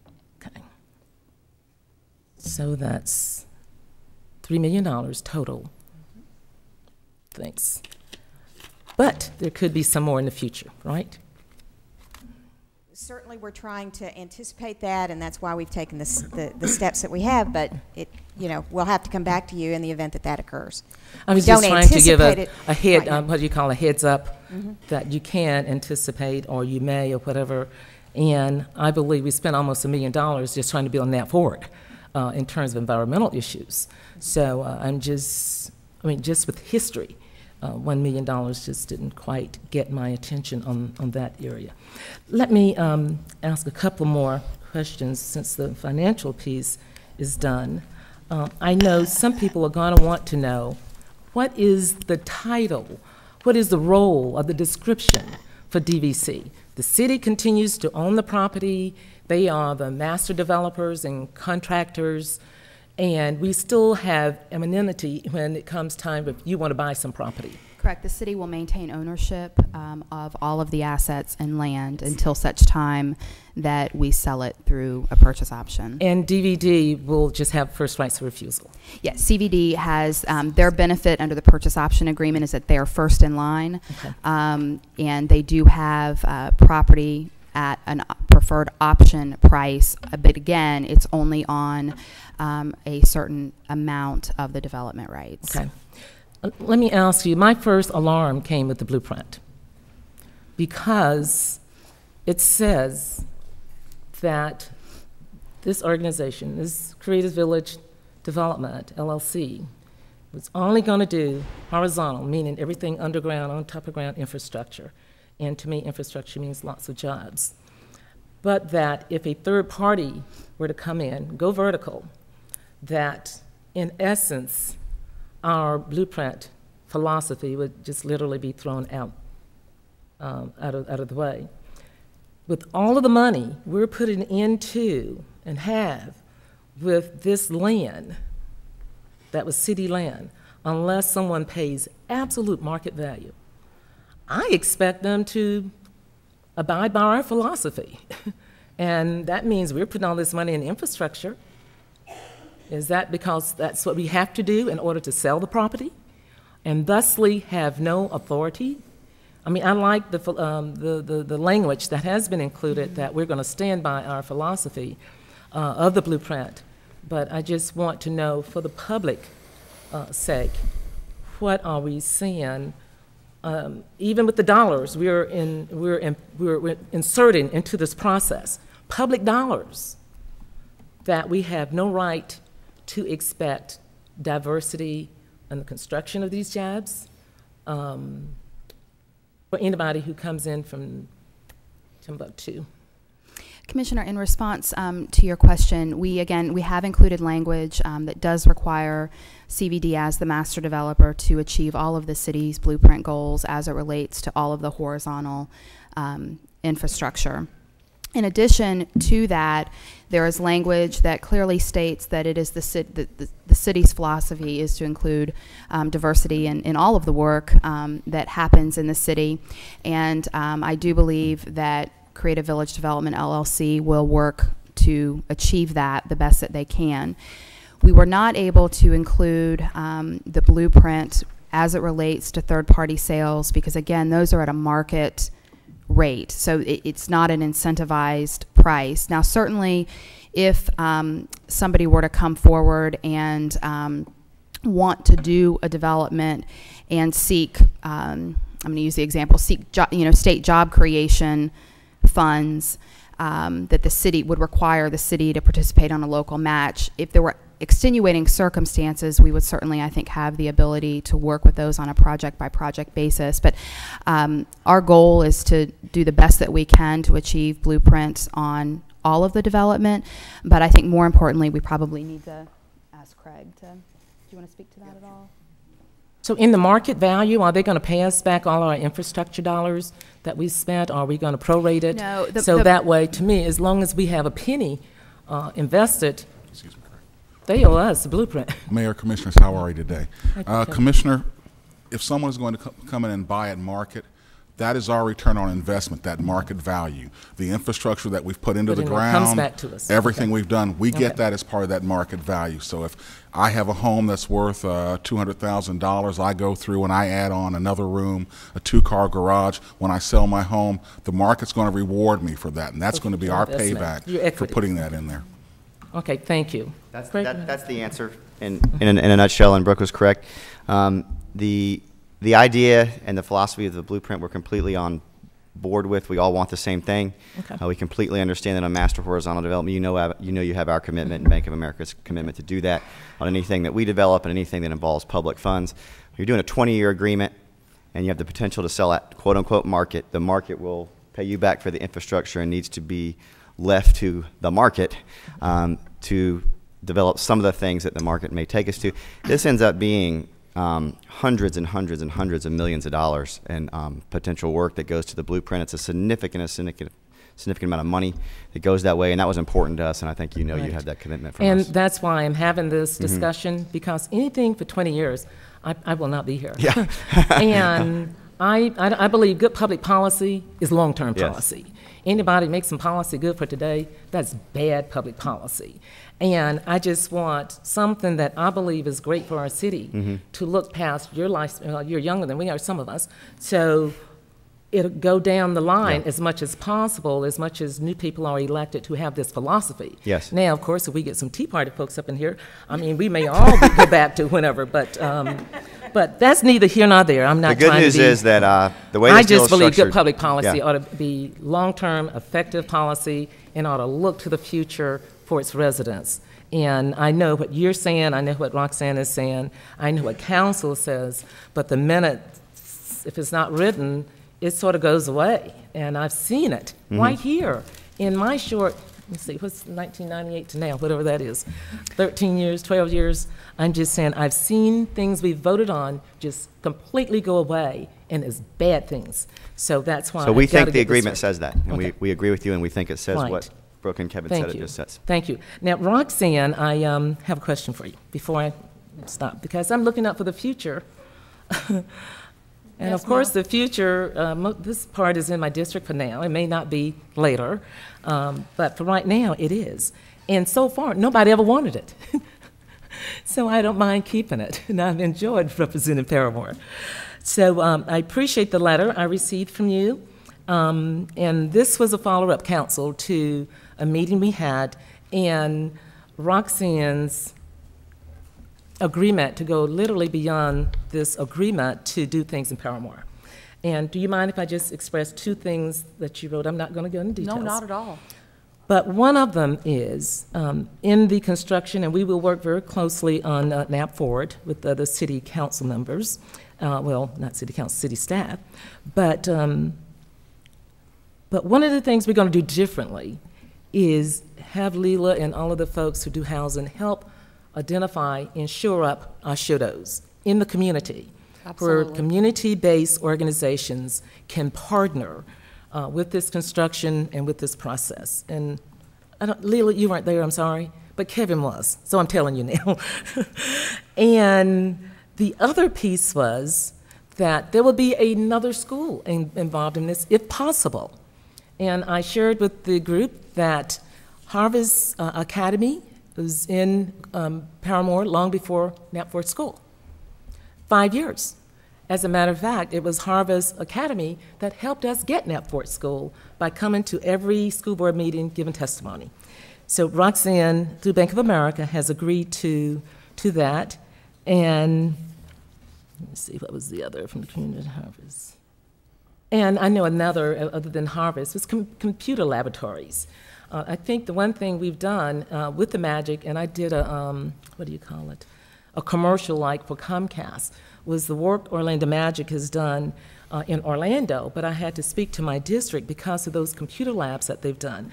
And if we have schools that may not be there, but we have these computer laboratories, whether it's Callahan or Jackson or whatever, I believe those are educational facilities like CREATE at UCF. I mean, you said educational facilities. Would you consider the UCF CREATE program that has the computer labs, the We believe the foundation, I'd like to speak to a few things you raised, if I may, very quickly.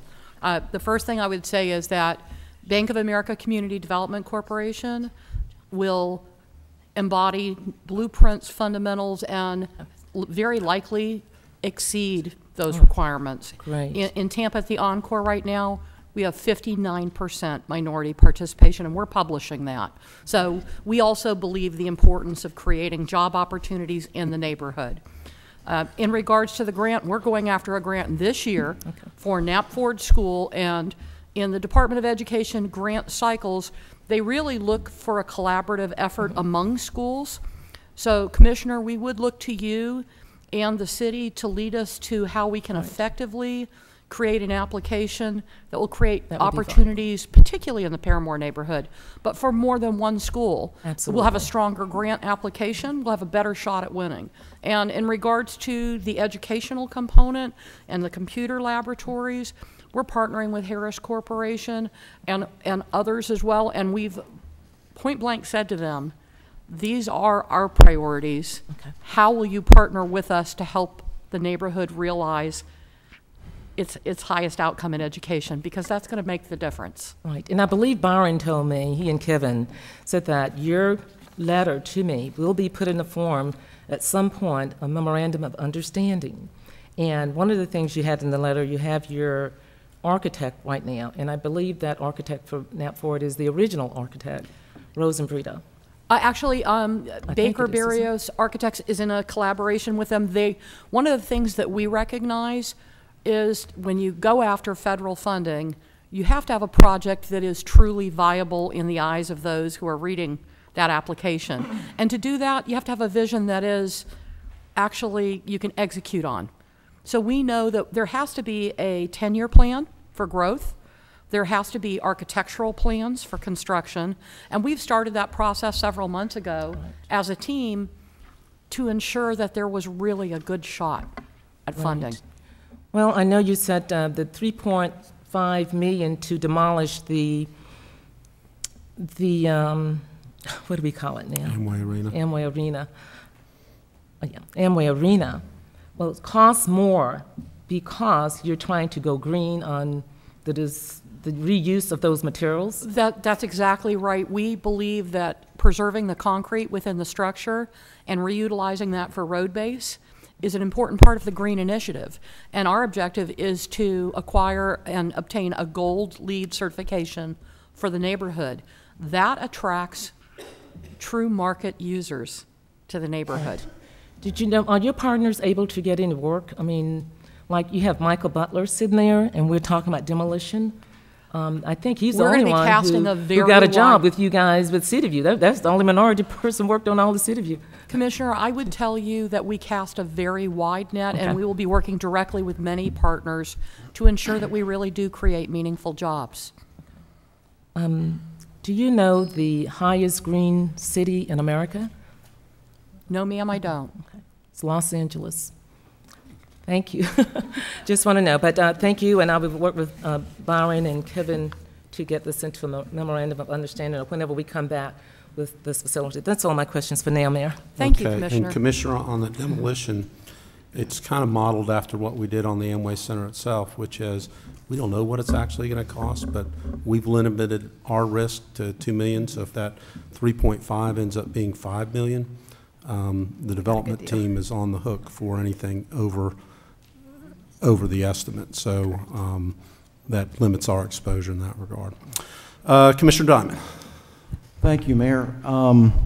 I know you had said we're in questions. I was just looking at the board. I didn't see anybody else with their lights on. Would anybody mind if I went into comments, or does anybody have questions they want to ask before we move on? Any other questions? Do we want to, if it's comments, do we want to have a motion? We have a motion, and yeah, we need a motion to put it in proper position. I would like to move to accept this proposal with, if there are any conditions, including conditions. Okay. I don't know what the conditions are. There's two agreements. Can we vote on them as a package? Master Development Agreement and the purchase option? Or okay. Then I'll take Commissioner Linham's motion is to approve both the Master Development Agreement and the purchase option agreement for the Creative Village, and seconded by Commissioner Ings. Commissioner Diamond, all right, we're in discussion. Thank you, Mayor. First of all, thank you to everybody that's here, everybody that's worked on this. I know a lot of hard work has gone into it. I'd like to talk about the concept and the plan and where we are today and where I think we should go with this. Craig Usler said this is good folks doing good work, and I would agree. I think that's the people that I see out there I think are good folks. The goals I've heard are all good goals. I don't think there's a single person that wouldn't say education is important, or high-tech jobs are not important, or neighborhoods are not important, or community redevelopment's not important. And I also think the agreements have a number of thoughtful provisions in there which are good. Having said that, I'll express a couple of concerns. I think, first of all, I think there's a tendency sometimes here to readily accept numbers and projections we see. And the numbers of jobs created, a lot of jobs, a lot of economic impact. The sale price, $120 million. I hope it's that. I hope it's twice that. But I do think we sometimes do this, and we have high goals, which is good, but I also think we need to have realistic expectations. In looking at this, I do have a concern, and that is the $1 million that was approved in December, the $2 million being asked to approve today, and the continuing interest and debt, the $90 million debt, and the interest on there that the city, through its Community Redevelopment Agency, is paying every year. Frankly, it seems to me like the current burdens really fall too much on the city. And I think as we look at this, we go back to what we were originally looking at about a year ago. Hard to believe it's been almost a year, but almost a year ago in May when we chose this team, and I supported the choice of this team. At that time, we were told that this project would be free or almost free to the city, that the developer would assume the financial risk and the city would not. I think over time, over these past 9 months, we've moved to something a little bit different. Given our situation, given where we are, given all the challenges facing us, I think we need to do something a little bit different.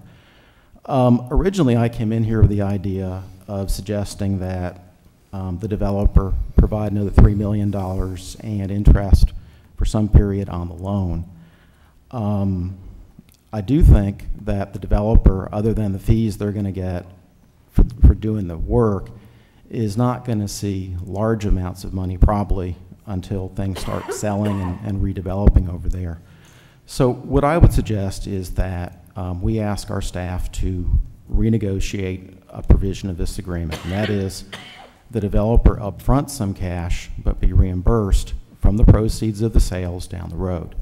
I think that's fair. I think at the end of the day we can make sure everything is relatively even, and I think it protects the city in the meantime, and it allows the city financial flexibility, and I think it's responsible to the taxpayers. So I would make a motion to amend the motion on the floor to provide that the developer upfront the costs for this project that the city is being asked to pay, and then be repaid from the proceeds of the transactions. I'm going to second the motion for discussion. I want to hear rebuttals or concerns or whatever the answer is. Brooke or Byron? 15 effort.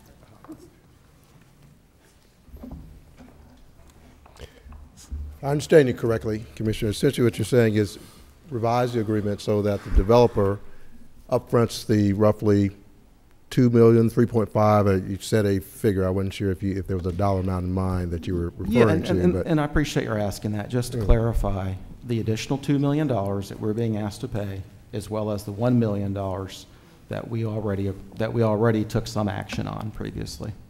Okay.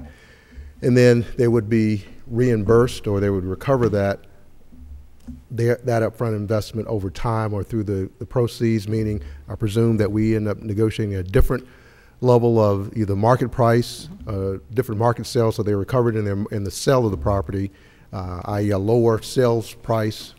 Yeah, I think there's probably a number of different ways to do it, whether you simply allow them to purchase at a slightly lower price, whether you provide for a different allocation of proceeds down the road. I think there's a number of different ways to do it. And, you know, rather than over-directing on this, that's the concept that I think this needs to have. I would leave it to the staff to come up with a couple of ideas, 2 or 3 ideas, talk it through with the developer and see what works. Yeah. What I would recommend or strongly suggest council, though, is that if that's a concept, we need time to really understand. Is there greater value in recouping of the dollars later, or is there actual value? Will we be leaving more dollars on the table and actually providing the developer greater benefit at the expense of city dollars? Unfortunately, trying to react right now while hearing concept is very difficult.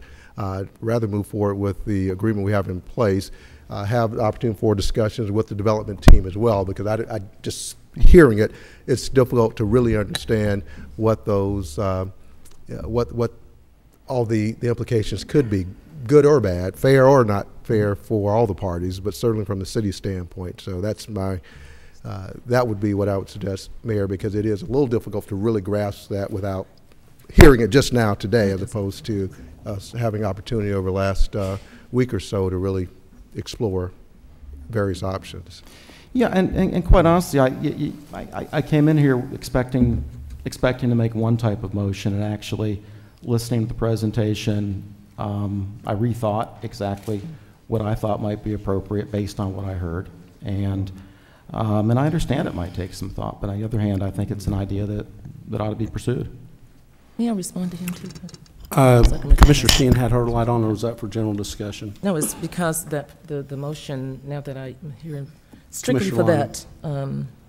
I personally, I think had Commissioner Diamond proposed this, when was it, like a week or so ago, when I started going through this document with you and Kevin, and had it on the table where the developers would be able to respond, or you could have, because I heard earlier, I think it was the mayor who said that we're paying, what, $750,000 just to maintain, was it $750,000? Is that what you said? For the building. Something like that. What's the numbers for $750,000? 750? 750,000. 750,000. So if for 3 years, we're literally getting that back, or some other opportunities. I just wanted to respond to Commissioner Diamond. I like his suggestion. I just don't like the timing of it. And because of that, I'm still keeping my second out there. I won't support that motion only because I believe if you start putting some numbers on the table now, and you know how we hate to come and start counting on the dais, that we'll probably be able to count up losing more than gaining. And particularly since I never believed the property was worth $90 million anyway, but we're now have $120 million coming back to us that I believe include all of our interests and whatnot. Right. I support his motion in the sense that I think it's fair to ask for it. It's just the timing, in my opinion, Commissioner. And like you said, you came with one idea and you dropped another. But can you see the kind of pit you've put us in? I know. And on the other hand, though, I think we have public debates for a reason. And I think, you know, sometimes we hear things and sometimes we consider things based on what we heard. And honestly, I'd be just as happy to say, just let the developer pay the $3 million. Yes. I don't think there'd be a whole lot of analysis or thought required for that one. I think that would clearly be in the city's best interest. It wouldn't, you know, Byron, it wouldn't involve all the analysis and thoughts that I think you're looking at if you did some sort of trade-off or something to try to make things level. But that's really where I'm at, and I think you know, I think this is a great looking project. Whether it ever happens, whether the city ever gets anywhere near the kind of money that we're talking about, I think is something that's speculative. And I think there are a couple ways to deal with that. Either you do some sort of trade-off today, which might be fair, or you just simply say the city just shouldn't have to pay that money, which I think is consistent with what the request for proposals was that went out to the community and what was told to the community. Mayor, Byron, you want to respond? Just kind of thought as well as I think about what you're suggesting, Commissioner, as well, is certainly would proffer to the Commission that we believe we've negotiated an agreement that is fair to all parties, that gives the City of Orlando the best opportunity to receive return on investment, see that the property develop in the manner in which we'd like to see it develop. The dollars that you're referring to, again, are certainly from an obligation or responsibility that the city anticipated that we'd have. The demolition of Amway Arena did not start, that conversation did not start with the CVD. That was a conversation, that was an obligation we knew that we had in advance. So that's not, in our opinion, I guess the way you approach it, that was not providing or bringing a new obligation to the city or creating new exposure. That was, quite frankly, reflecting an exposure that we had or obligation, responsibility that we had. We tried to better the city's position by capping, as the mayor mentioned, by capping our exposure. So actually, we think through this agreement, we actually improve the city's position with respect to a responsibility that we had before its CVD discussions, and a responsibility we'd have, quite frankly, if they walk away or we pull the plug on this and it doesn't happen. That's still a responsibility that the city would incur. And the additional amount that you mentioned, $1 million, is through the discussion, that is really the amount that we put aside for responsibilities that we may incur. We'd have the responsibility associated with environmental cleanup, for example, whether or not CVD was here or not. So any dollars that we put on the table weren't obligations that we think showed up just because of the CVD discussion or negotiation, but rather those that the city had, and just simply tried to position the city and position the land, more importantly, for a realization of the type of development potential that it has and the type of revenue potential and return to the city to strengthen the city's financial position. So that kind of, as I've given a little more thought to the second part of your yeah, no, and I hear you. I mean, we talked on Friday about this, and you know, I guess all I'd say is just because it's in the budget doesn't mean we have to spend it. I think if someone else could spend it instead of the city, I think the city would be better off. That's my position, and I've offered a motion. I hope that we can have some good discussion on it and then a vote. Okay, you know, if we followed that line, I guess we could ask the developer to write us a $10 million check for the opportunity to participate in this. It's a very difficult process that we've engaged in the last 9 months to get to the point where we are. I agree with Byron. If we weren't doing anything with this developer, we would have the potential for, well, we'd still have to decommission and demolish the building and either pay the, or pay $750,000 for how many ever years we kept it up until we turned it into a casino or whatever we were going to do with that. We happen to be fortunate that we do have funds available, not out of the general fund, but in a fund that is specifically to be used for an obligation, or can be used for an obligation that we have to the Magic and in the original venue agreement. So that $2 million, I think we're pretty fortunate and we're limiting our exposure. The other $1 million we set aside simply to do things that protect our interest, whether it's doing appraisals or environmental cleanup. I guess we could have set that number at any number you want to pick. That could have been a $5 million number. That could have been a $500,000 number. So I'm not sure how we would ask the developer to pick up that $1 million, or if we had pegged it at 500,000 or we had pegged it at 2 million. We were doing that out of an abundance of caution and trying to be prudent that if we did have an expenditure that we needed to make to protect us, we had set aside some dollars for that specific purpose, and that we weren't struggling and looking around for those dollars at some point in time. Commissioner Rings? You know, actually, Commissioner Sheehan had her light on before me. I think she was on the general discussion related to the entire. Were you? I have discussion. I'll hold mine until you go, Commissioner. All right. Let me stew a while. Well, I just wanted to say that the amendment, I can't really support the amendment, and simply because it's been good faith effort from what we have been doing all along, as we have been in discussion and everything, and we would have had ample time to put that out on the table prior to getting to this particular point. And so with that, I just wanted you to know that I cannot support this particular amendment, and I think that it's more fair for us to go ahead and move forward with what we are here to do concerning this. And it is good that we do have dialogue on it, specifically since it's been placed on the table now here at the dais, but at the same time, I cannot support this amendment for that very reason. Commissioner Sheehan? Thank you, Mayor, and I do not support the amendment either, and I want to be clear about why. And I'm going to go into a little bit of history and what we're talking about and what's got confused and my history with this particular developer. The Tiger II original ask was $70 million, of which we received 10. The $4 million issue, I feel, has gotten confused because it's a very complex financial project. Yes, the cost to demolish Amway Arena is $3.5 million. $2 million from city funds set aside for the purpose. It costs $750,000 a year to let it sit vacant.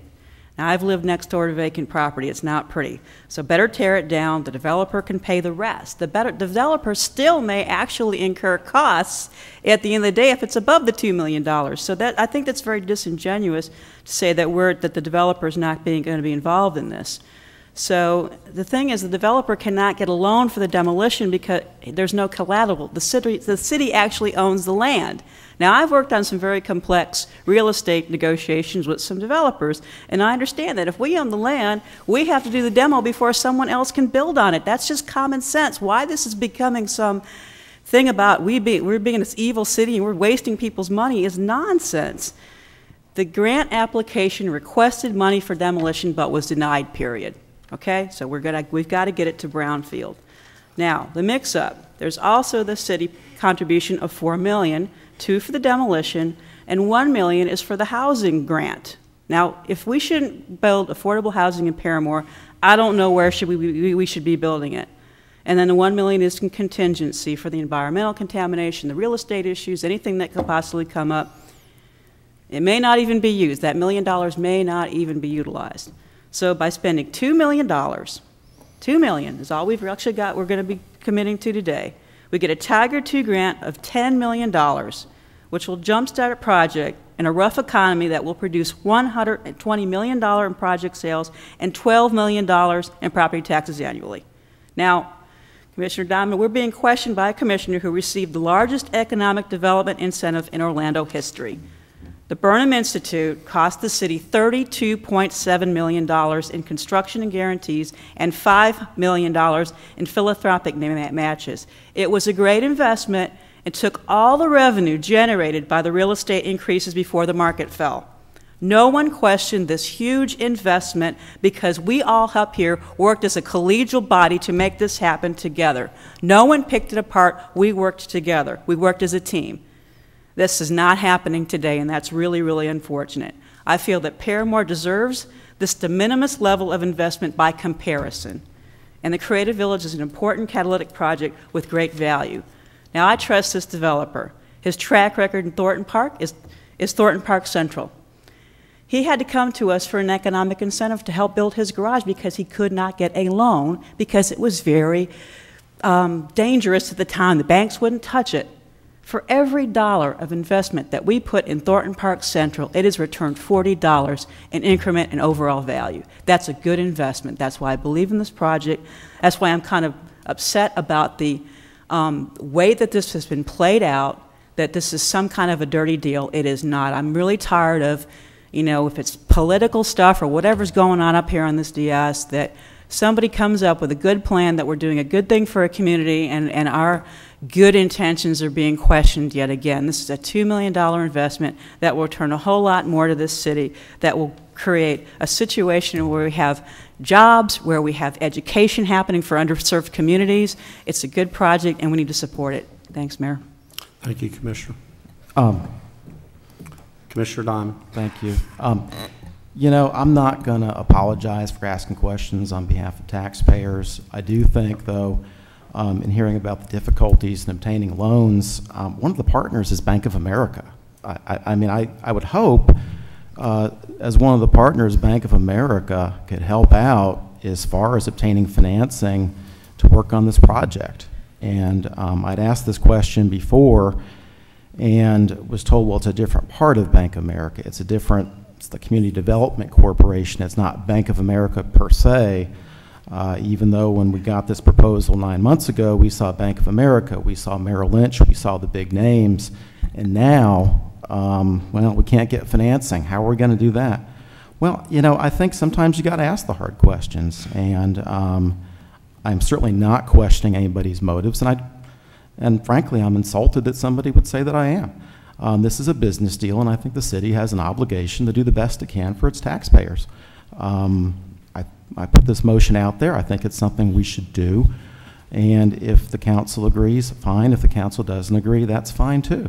But I think I have a responsibility to put my opinions on the table so they can be evaluated, and that we can move on one way or the other. Commissioner Lyon. I haven't read anything that was so complicated I don't understand it. And when I come to the dais, the one thing I know what to do is ask questions, and which ones. And I have a great capacity for understanding complex situations. This deal isn't that complex. But when we start spending money, I think we have a right to question it. I appreciate Commissioner Diamond's proposal. I'm not voting for it or his amendment, because I think the developers are putting up $3 million up front, pretty much, and we've already agreed to that, particularly going green and other things that are happening. But there are philosophical, and not even philosophical things. There are public policy issues that we vote on all the time And sometimes we don't ask enough questions. And consequently, we come back and discuss them every few weeks because they don't have any teeth in them. I don't know anyone who cares more about Paramore than Nick and all the things we have done for it. But I am only one vote. And I think people ought to have a right to have this debate. I don't trust anybody. I don't care who they are. I'm not trusting. That's not my job. You see, I may approve, but I have a capacity and responsibility to verify. So I'm not going to get angry with whatever these people say up here, because if you're a commissioner and you're elected, you can say anything you want, no matter how stupid or dumb it is, or what I think it may be, but your constituents think it's fine. So I think, too, there's just no need to rehash all of this, but I do plan to stay on top of everything because I'm elected in that district to do it. But when we come to this dais, we have a responsibility to every citizen, and I'll say what I have to say that is in accordance to the Constitution that has me in this job. And I think my little meager IQ of 135, I know that's kind of small, but will get me through very simple issues like this. Thank you. Okay, we're on Commissioner Diamond's amendment. All in favor of the amendment indicate so by saying aye. Aye. Those opposed? No. It dies, 1-6. Okay, now we're on the two agreements as unamended. And there's a motion and a second on the agreements. All in favor of the motion indicate so by saying aye. Aye. Aye. Those opposed? No. So it's 6-1, motion carries. All right, thank you, Creative Village team.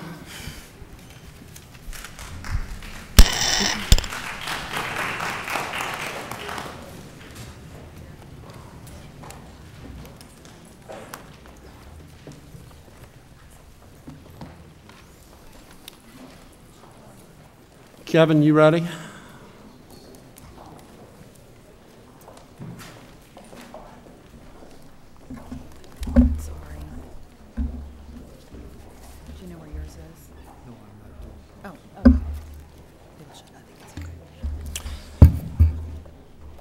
All right, we are on hearings, and we have a hearing to obtain public input concerning the City of Orlando Local Government Comprehensive Planning Certification Program. In 2004, the City of Orlando was the first local government in Florida to be certified by the state for growth management purposes. Under the terms of the certification, the city is required to track certain growth indicators every year, hold a public hearing to receive comments from the public, and then submit an annual report. I'm going to call on Kevin Tyasky from our City Planning Division to explain the item, and then we'll open it up for public comment. Kevin? Thank you, Mayor. For the record, I'm Kevin Tyasky. I'm Chief Planning Manager in the City Planning Division. And as you mentioned, this is a public hearing to receive comments regarding the city's certification agreement with the Department of Community Affairs. So when we talk about certification, let me just give you a little bit of background. 7 years ago, the city was selected as the first local government in the state to be exempt from state and regional review on comprehensive plan matters. In exchange for that certification, we committed to encouraging mixed-use development, more compact development, higher intensity development, as well as bicycle, pedestrian, and mass transit improvements, water and energy efficiency, and other smart growth principles. Along with those commitments, we were required to track 23 different indicators and submit an annual report on our progress in meeting our goals. Well, while our goals are fairly long range, we are showing progress in meeting most of those goals. We're achieving our goals for density. Kevin, hold on one moment. Yes, sir. We have the fish kind study from the last issue up on the screen, so. Yeah, I thought that's what you Oh, wow. You start talking about jobs. Ed, have them focus on Kevin. Very good. Thank you, Mayor.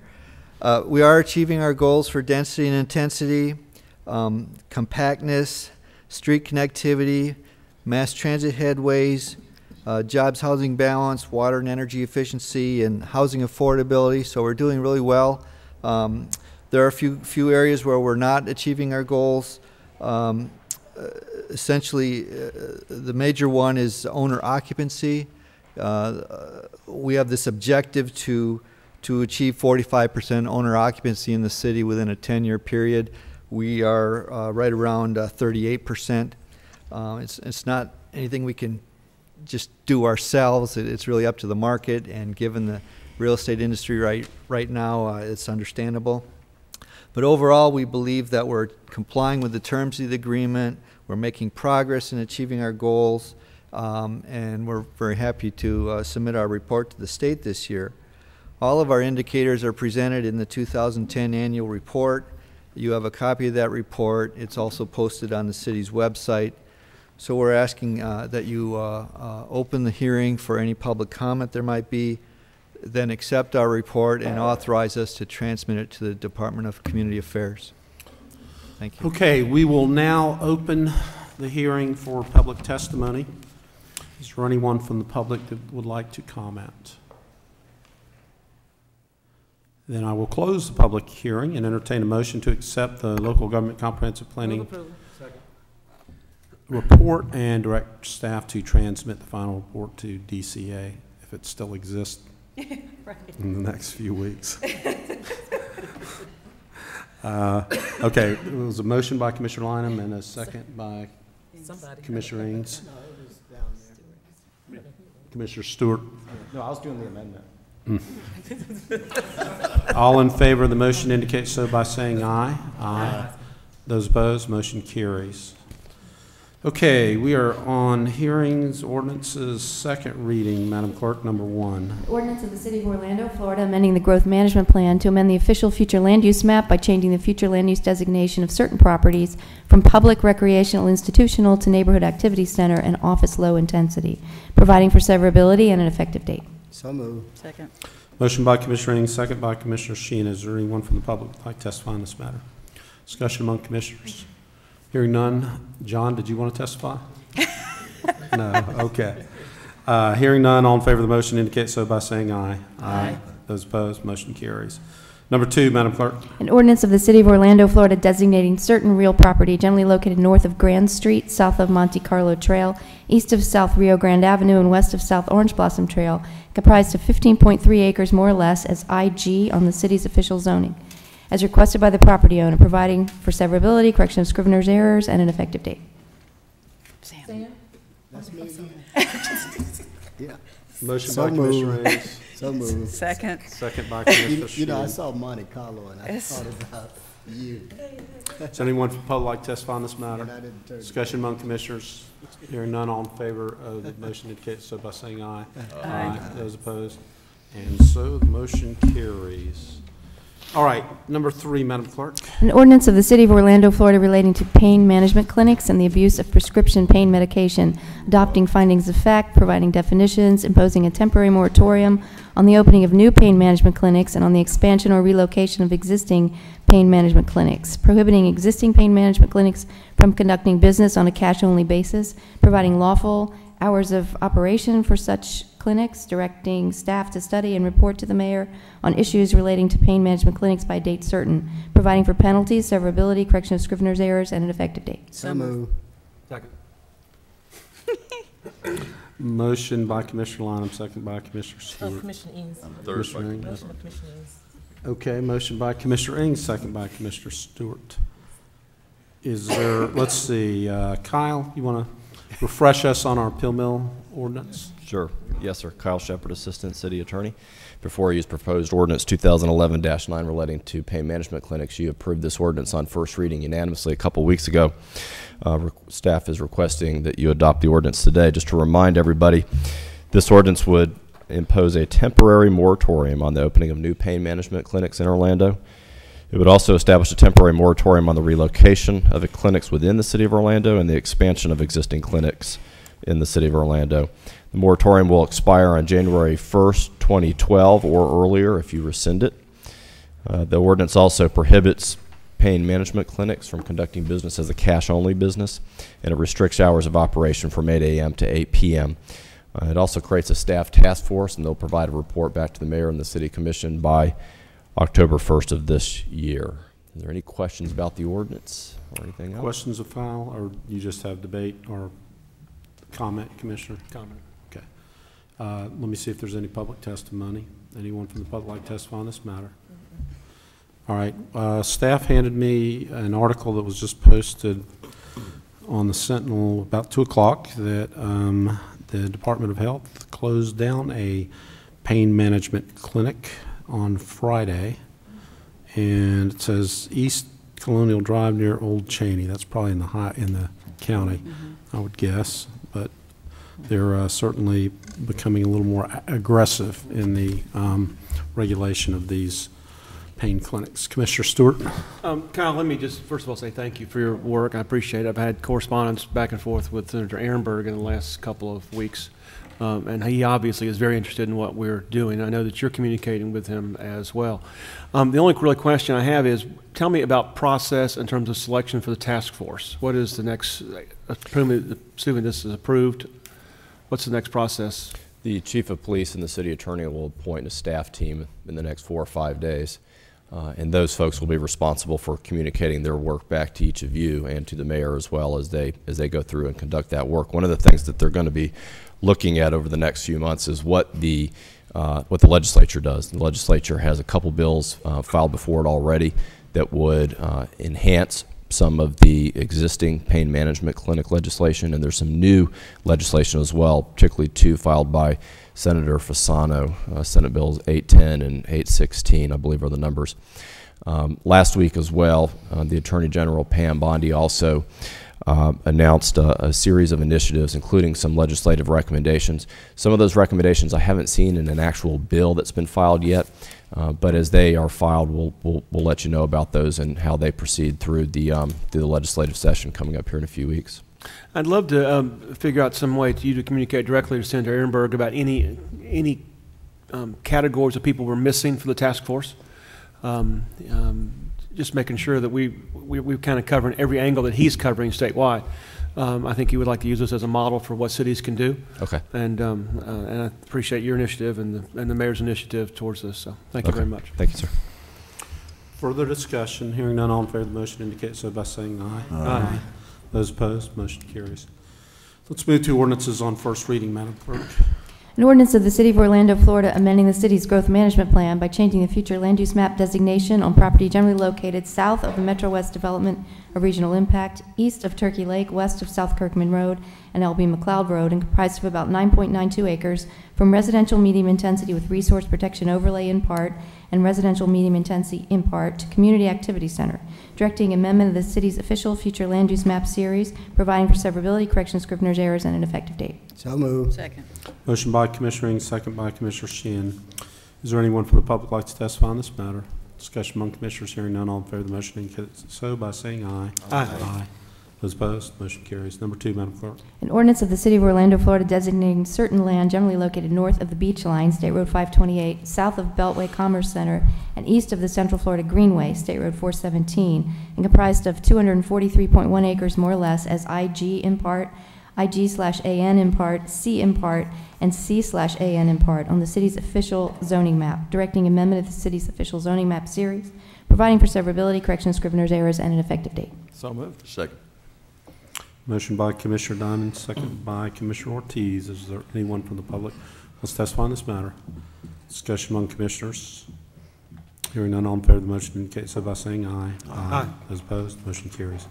Number 3, Madam Clerk. An ordinance of the City of Orlando, Florida, designating certain real property generally located north of Lee Vista Boulevard, south of Gentian Street, east of Goldenrod Road, and west of Narcoossee Road, comprised of 12.06 acres more or less as IC/AN on the city's official zoning map, as requested by the property owner, providing for severability, correction of scrivener's errors, and an effective date. So moved. Second. Motion by Commissioner Diamond, second by Commissioner Ortiz. Is there anyone from the public that would like to testify on this matter? Discussion among commissioners. Hearing none, all in favor of the motion indicate so by saying aye. Aye. Those opposed, motion carries.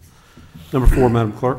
An ordinance of the City of Orlando, Florida designating certain real property generally located north of Webster Avenue, south of Arthur Avenue, east of Grant Boulevard, and west of Edgewater Drive, comprised of .90 acres more or less, as MU1/W/RP/SP/AR on the city's official zoning map, as requested by the property owner, providing for severability, correction of scrivener's errors, and an effective date. So moved. Second. Motion by Commissioner Stewart, second by Commissioner Ortiz. Is there anyone from public who would like to testify on this matter? Discussion among commissioners. Hearing none. All in favor of the motion indicate so by saying aye. Aye. Those opposed, motion carries.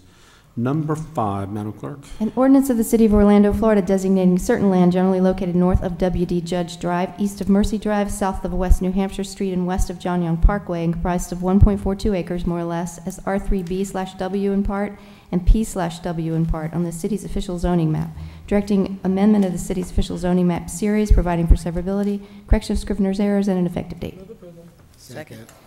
Motion by Commissioner Lineham, second by Commissioner Sheehan. Is there anyone from the public who would like to testify on this matter? Discussion among commissioners. Hearing none. All in favor of the motion indicate so by saying aye. Aye. Those opposed, motion carries. No general appearances.